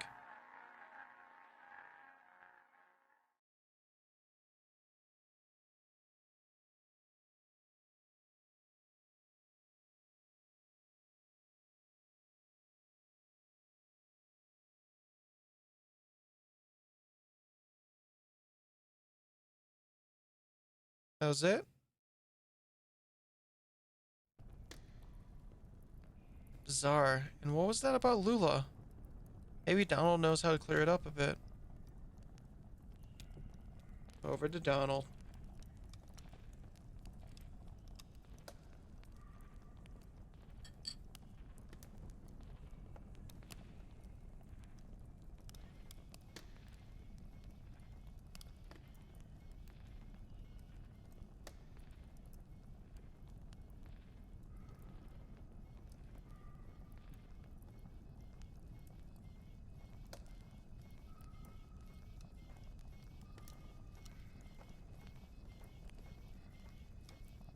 No, not Amy.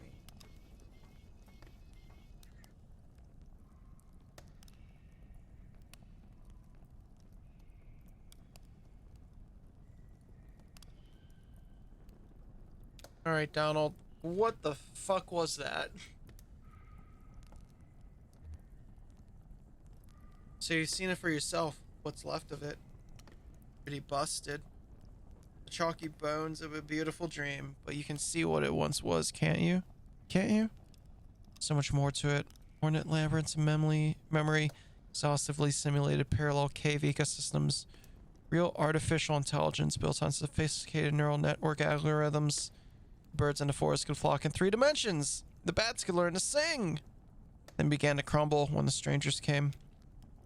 First, we only heard them walking heavily through the caves, dragging things around, hammering and clattering their tools. Sometimes we heard working songs, never close enough to make out real voices, just their echoes cascading wordlessly in the tunnels. Then we caught a glimpse of one. What were they working on?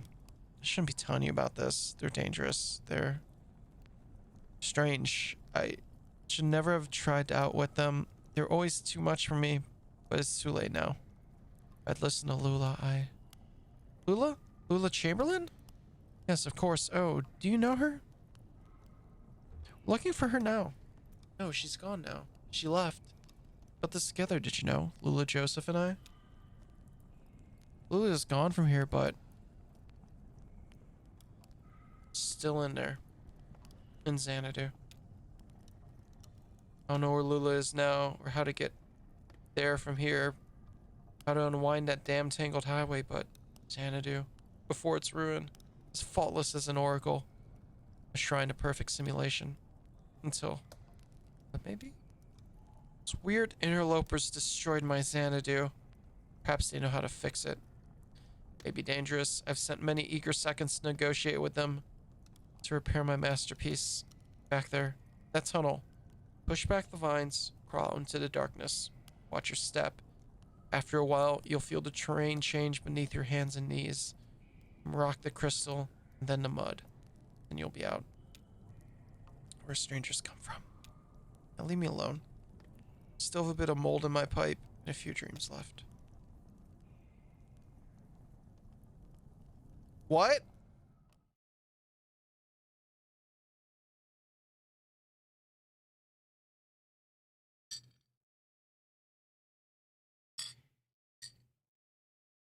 Where the strangers come from.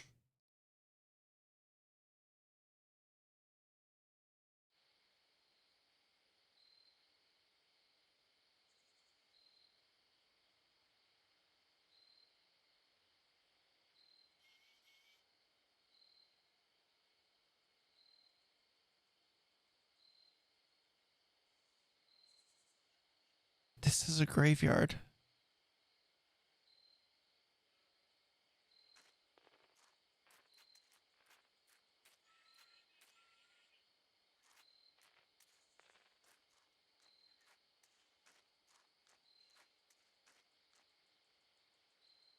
Well, this can't be right. Looks like an old church. It's muddy. Yeah, that's what he said. Crystals and then mud. And then you'll be out. Okay. I want to stay outside. Why? I think I saw a lizard. Stay with him. Okay, we'll make it quick.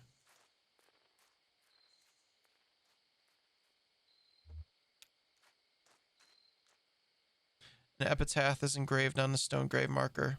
Anissa Espinosa. Generous disposition will be missed. Below the inscription, a note is written in white chalk. HT8191T, fill date June 29th. Notes of almond.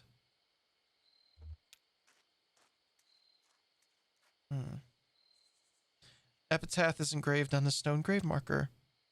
Chris de Carteret and John W. Bruce, we think you two would have really liked each other. Below the inscription, a note is written in white chalk. HT8192B, fill date July 24th. Weird finish.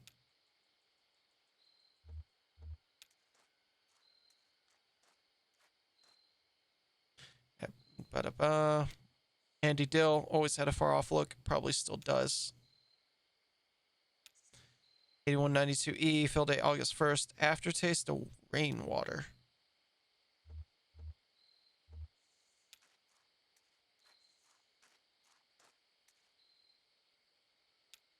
Alan Cook or Luke Hatcher. 92N, fill date September 8th. Sweet and fungal.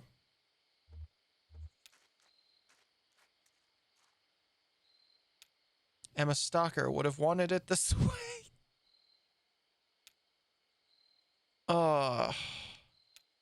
8192Q, September 9th. Maple or turpentine?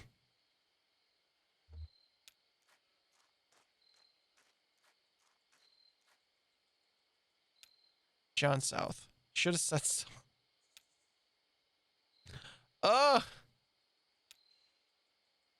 Sense of foreboding.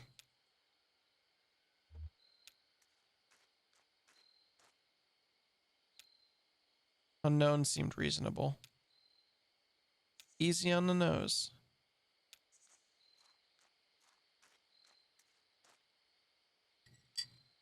Find any lizards? One, but it went under a rock. That's lizards for you. Why do you dress like a punk? Is that guy your boyfriend? Why do you dress like a punk? A punk? Now, what's a punk dress like, kid? Can you tell me? I dress like Junebug specifically. Yes!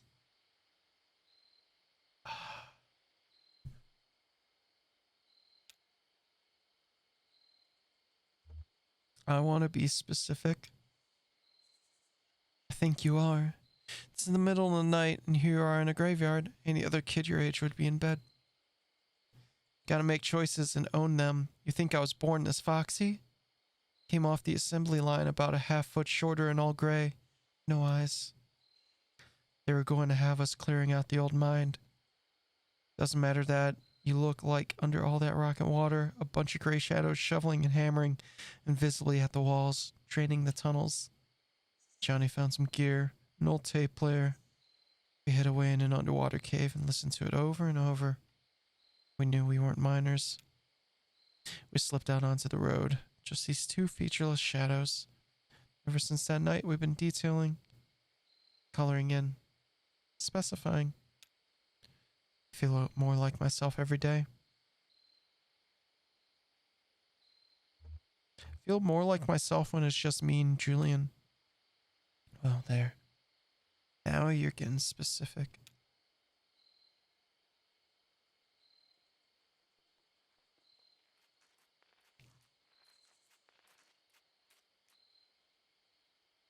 There you are. What'd you find in there? It wasn't... Hey, what's going on? You look flushed, old man. It doesn't matter. Right, okay. Yeah, what we need. Let's go. What?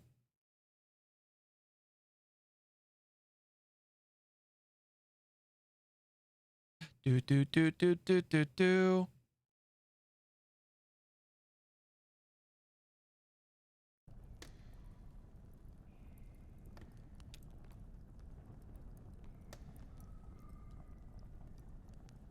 Trace an orbit round the road. Close your eyes to holy dread. We on molten whiskey fed and drank from rivers down below. You found your strangers. You know I have fixed your damn machine, but I'm not sure it was worth it. Oh, soon the visions will return. What have you found?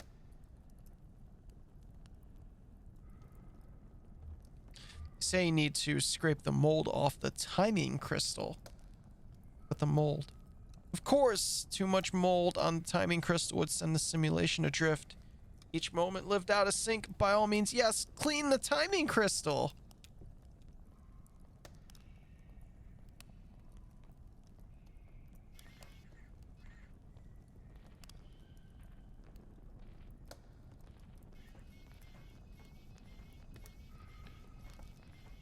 We're off to clean the crystal, the timing crystal. Xanadu.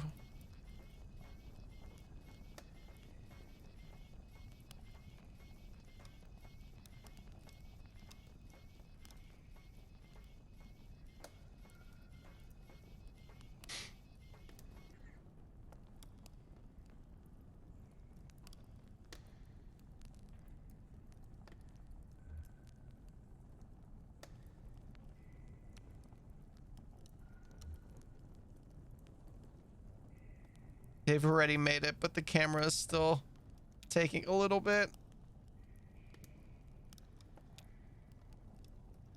All right. Going back into Xanadu. See anything that looks like a timing crystal? Yeah, right here behind the control panel. It's filthy. Pat, thanks for subbing back up for 7 months. Welcome back to the FM. We're about to go into Xanadu. Scrape off this black moldy stuff. Weird. Just following instructions. Here we go. All right, diving straight back into Xanadu here. Act 10. I mean, sorry, Act 3, Scene 10. Back at it again at Xanadu.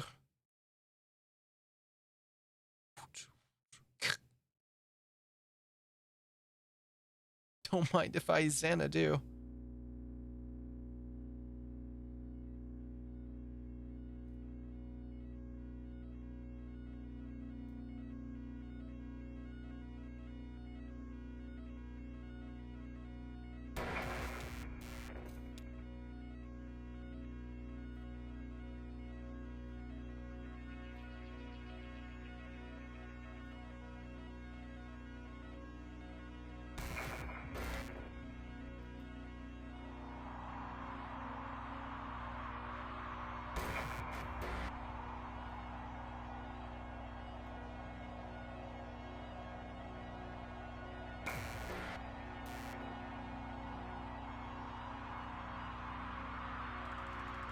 You are standing at the end of a road before a small brick building.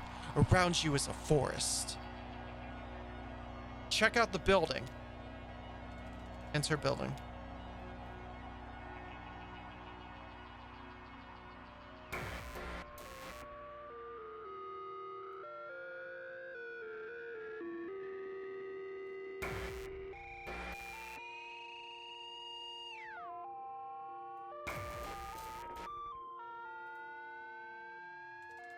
You are inside a building, a storage shed for the National Park Service. There is a sensible, modern electric lantern nearby. Get the lantern. Taken. Exit building. Enter forest. That's not something you can enter. Just type a direction. North.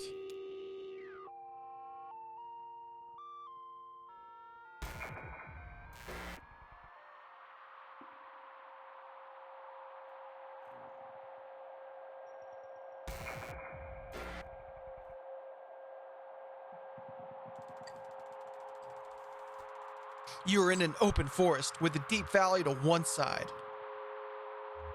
Can we climb a tree?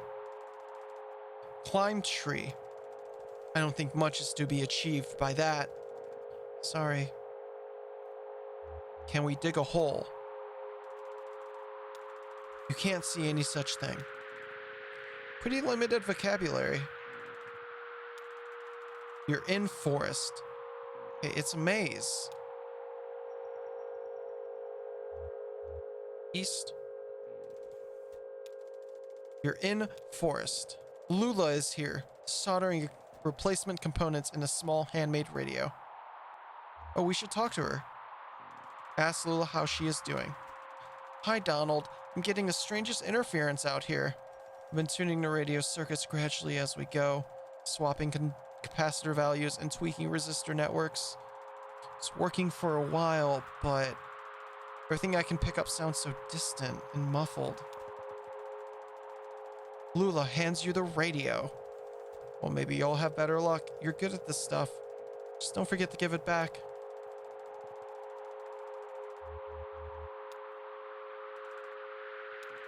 You are in forest. Joseph is here, tapping with a small stylus on a modified pocket braille slate. Small gray kitten, no more than a few weeks old, dozes comfortably on top of his backpack. Maybe he has something to say. Listen.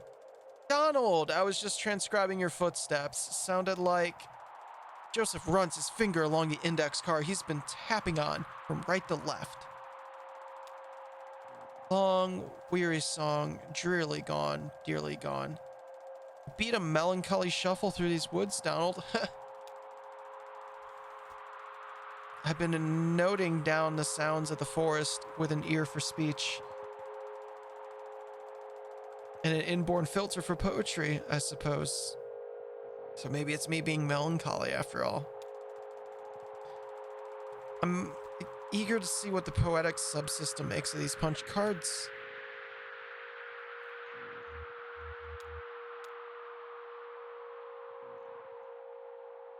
At edge of hole.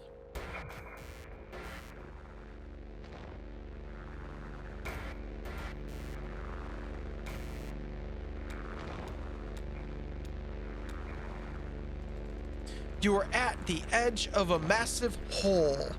The dirt gives way to rock as the ground sinks into darkness. The computer tied to your upper back slickens with sweat in the afternoon sun.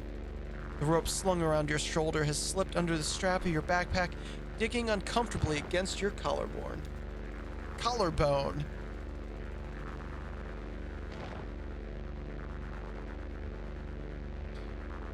Yell into the hole first to see if there are pirates. Smart. I only understand you as far as wanting to yell. Yell, any pirates down there? No response. Sorry, kid, you're batting 0 today. At least you know there's no pirates.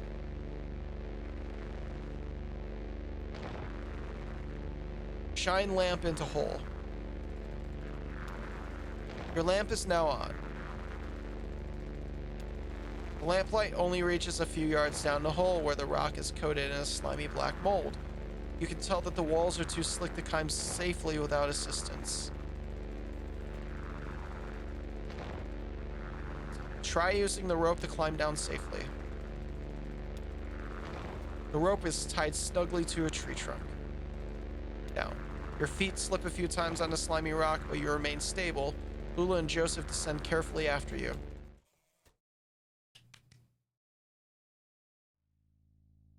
In bed quilt.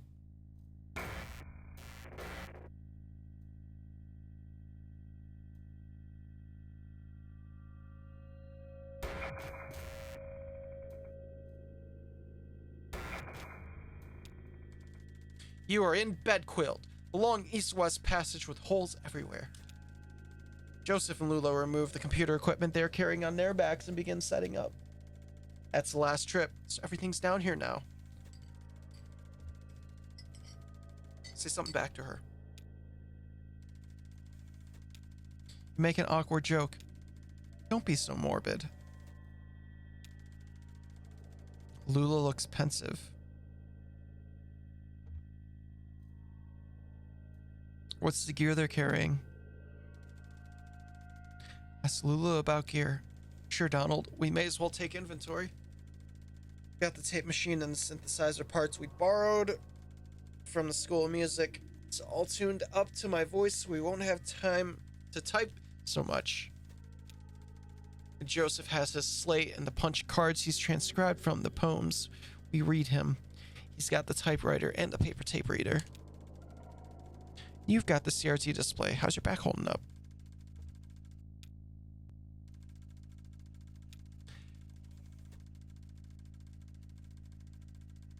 Having second thoughts? I don't blame you. It's unsettling down here. Weird acoustics.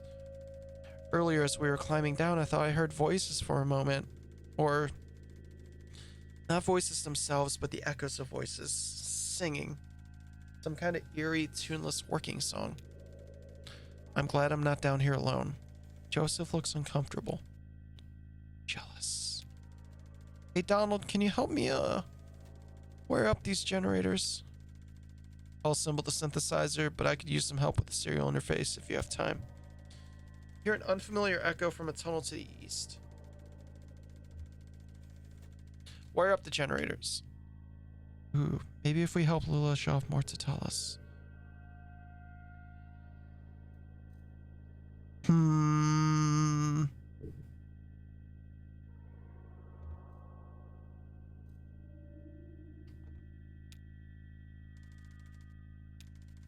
Thanks, Donald. I can never remember which color lead goes to which pin. Lula begins unpacking a box of wires and terminals. Do you think there are paintings down here? Cave paintings, I mean. Maybe some old pottery shards from when the world was young and early men and women huddled in these caves to... Do you know? I think cultural fossils are the saddest fossils. Sadder than animal remains, I mean. Might come across a petrified mollusk, partial dinosaur footprint, and we say, there was a point of contact here where a body touched the earth, and maybe there's a little bit of evidential garbage. But the life who owned that body never cared and has moved on anyway. That's the end of it. But suppose I shine my lantern on one of these walls. I see a crude painting, thousands of years old. 2 men and a woman, charcoal and blood on rock. Someone's put that there. Keep something on the rock after she passed. A hope, a relationship, or a moment. A worry, maybe. A regret. She made a painting to keep something alive for her. But like that dead mollusk and that itinerant dinosaur, she had to move on. Whatever it was is gone, and now we're looking at this painting, this dangling copy with no original. You're interrupted by the ominous echo of a grating, scraping sound from the east, louder than before. What the hell was that? Let's check it out. In tunnels.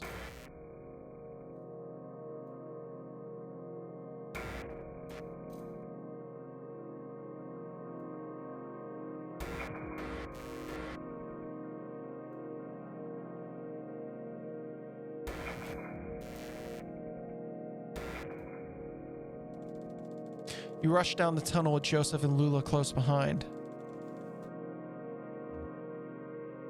Junebug to Ezra. How do you like all this, kid?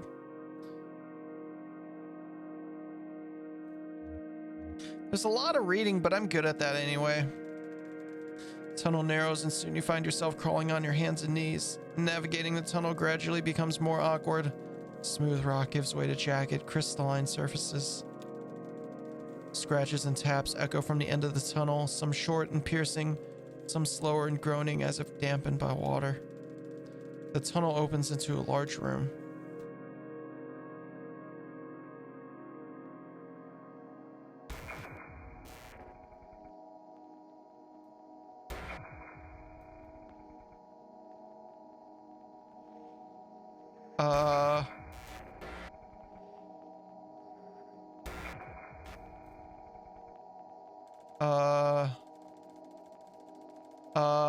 You're in a large irregular chamber. The walls, floor, and ceiling are covered with crystalline projections. Strangers are here, scraping black mold from the crystals. They look up when you enter. One of them seems about to speak. Finally. Let's listen to what he says. The stranger reaches for a box he's carrying and presses a plastic button. The box whirs to life and a crackly voice blurts something unintelligible, then slows to a deep gurgle. He looks at his companions momentarily in confused disappointment, then returns his awful gaze to you. Joseph flees through a tunnel to the north. Lula flees through a tunnel to the northeast. Follow Joseph. Joseph scrambles across outcrops of crystal. You struggle to follow him in the dark. He calls back breathlessly. What? What happened to Lula? Lula, are you back there?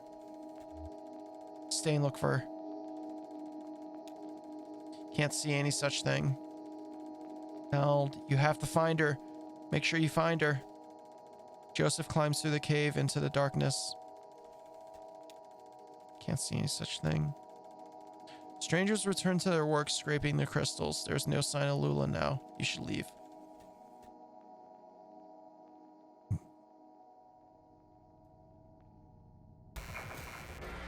You're in bed, Quilt.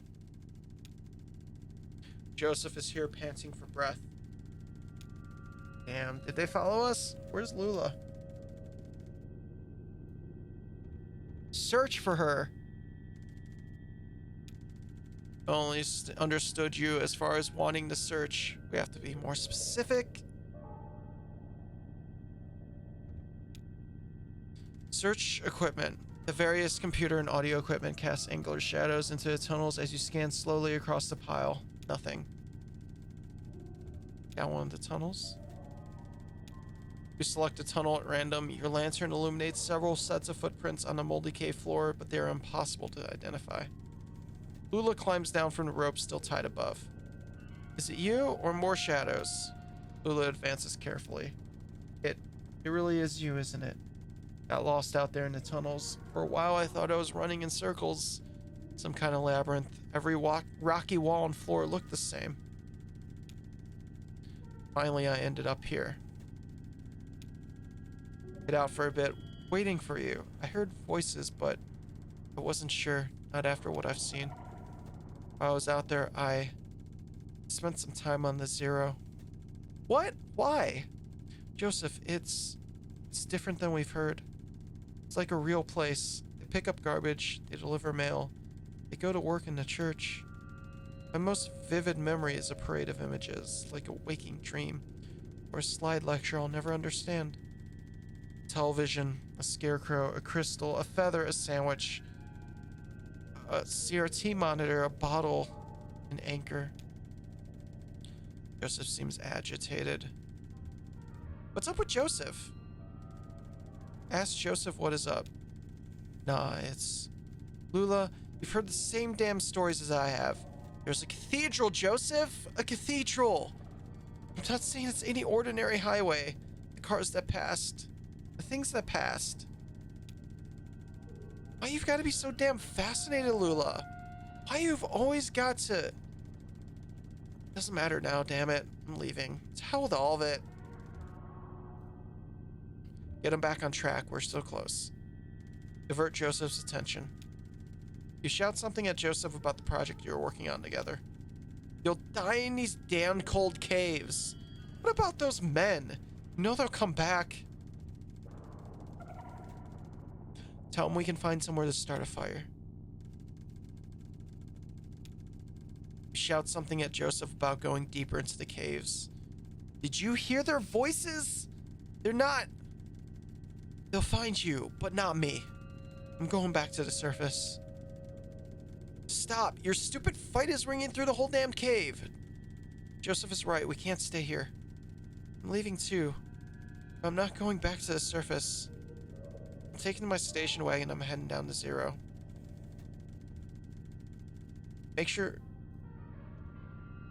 Ooh. Stay or go, stay or go, stay or go. Get Lula's attention. Alright, you take care, Lewis. You should definitely try it. It might be, like, especially since there's so many choices, you might get your own story out of this. The cool thing of it all, you know? You plead with Lula about your continued collaboration. I'll send you this tape when I'm done recording. I'll put it in the mail. You can see what your damn machine does with it. Lula and Joseph have left. You have a great night, though, Lewis.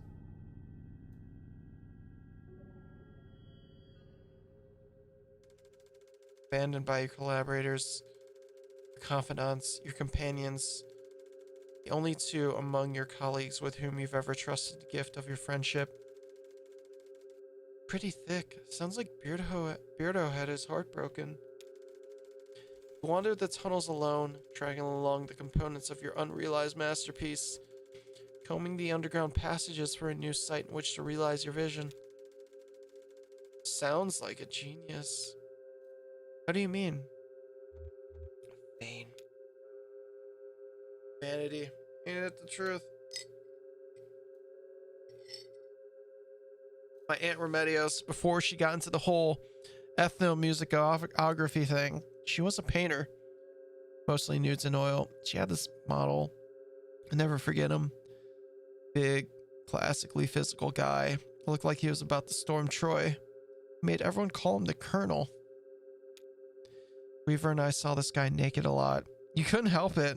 He was always posing somewhere in the house, chasing the light from room to room while Aunt Remedios made a sketch of his profile or worked on the right mix of pigments for his abdomen.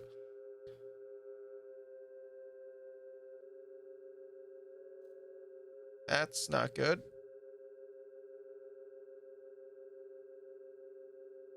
Woo! A big old drop there. I'm sorry about that. Huh. I'm gonna reread that last part. Uh-oh. Are my captions not working now?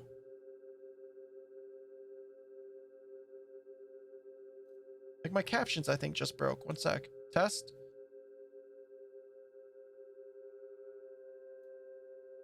I think my internet went out for a little bit.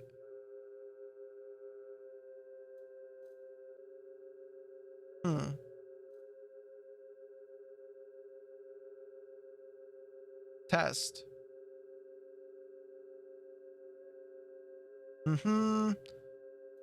Captions, please. Yeah, my captions just randomly died. One sec.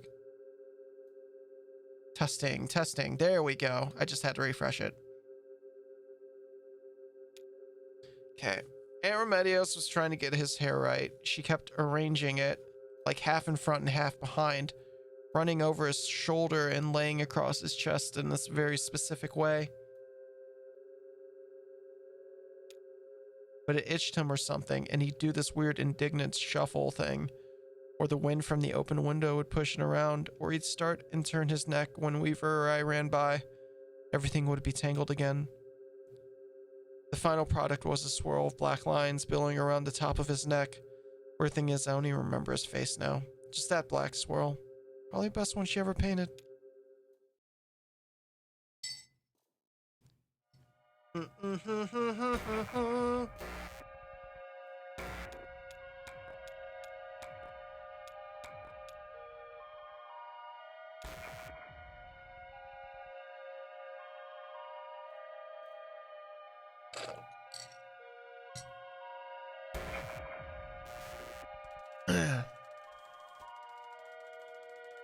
After what may have been years, you stumble out of a tunnel into a cavernous open space.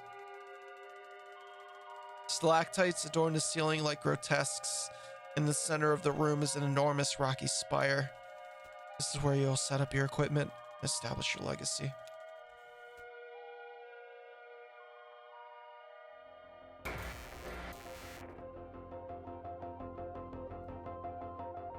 Now is the time to continue your work.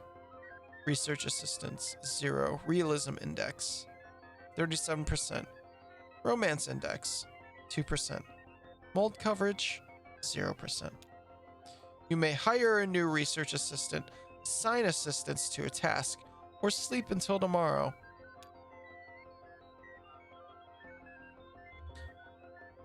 Hire a new research assistant. Uploading job advertisements to university message boards. You've hired Marianne, who studies fine art.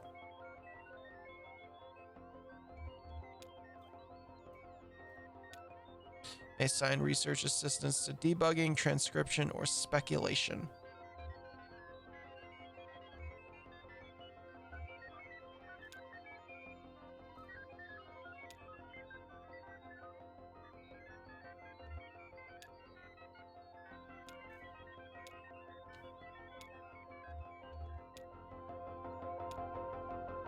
Marianne muses about the love lives of fungal colonies.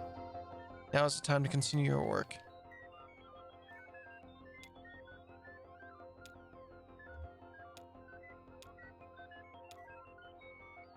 Andrew, who studies statistics.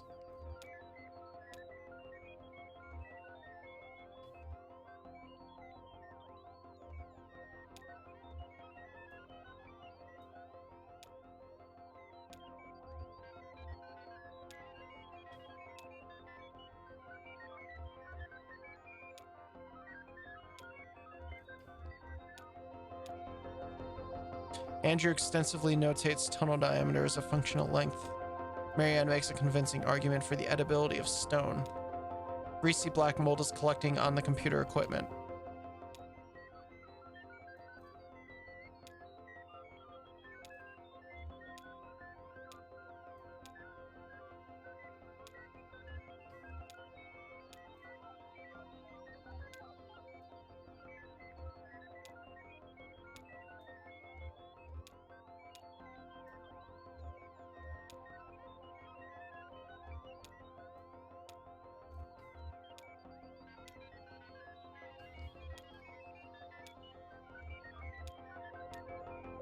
Let's get through this part. Marianne makes adjustments to the echolocation algorithm. Bats now fly normally instead of getting hung up on each other's wings and clustering together like horrible, leathery tumbleweeds. Andrew carefully transcribes the sounds of dripping water in all their variations over a period of several hours. Weaver posits that nature, not reason, is the master of industry. Intruders! The strangers are doing something to the equipment, but you can't make out what. You hide behind a rock until they leave. With trepidation, you emerge from your hiding place hours later. Now is the time to continue your work. I'm not convinced this is getting us any closer to the zero. Research assistance 3, realism index 57%. Romance 52. The mold's gone.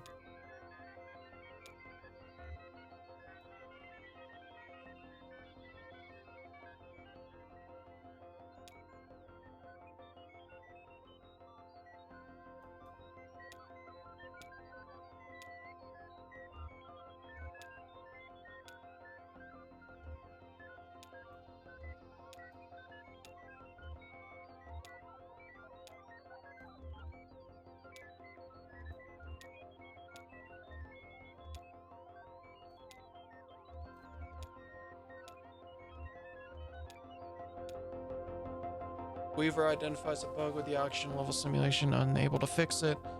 Andrew types up some lurid imagery from a dream journal. Greg summarizes migratory patterns of bats through tunnels. Weaver follows the strangers into the tunnels. She doesn't return, but neither do they.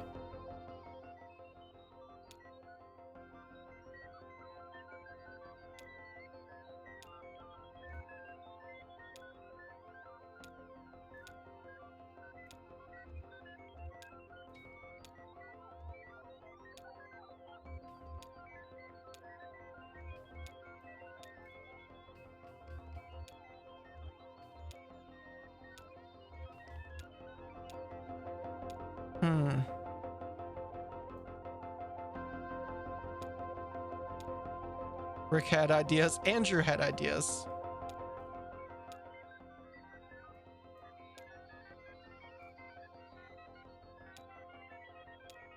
Let's try to quit and start over, see what happens. Okay, sure, we can keep playing. God. Roberta!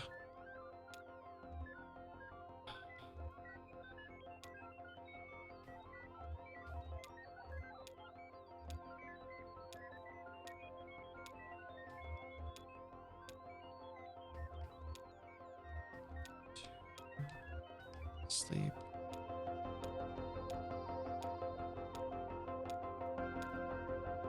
You, Lula, and Joseph stand in the hallway. The walls are blank beige. It's just after winter quarter, but before spring, so there are no students around. Joseph says something clever, and Lula leans on his shoulder. You wish that instead she had taken your hand, or that there were any other option.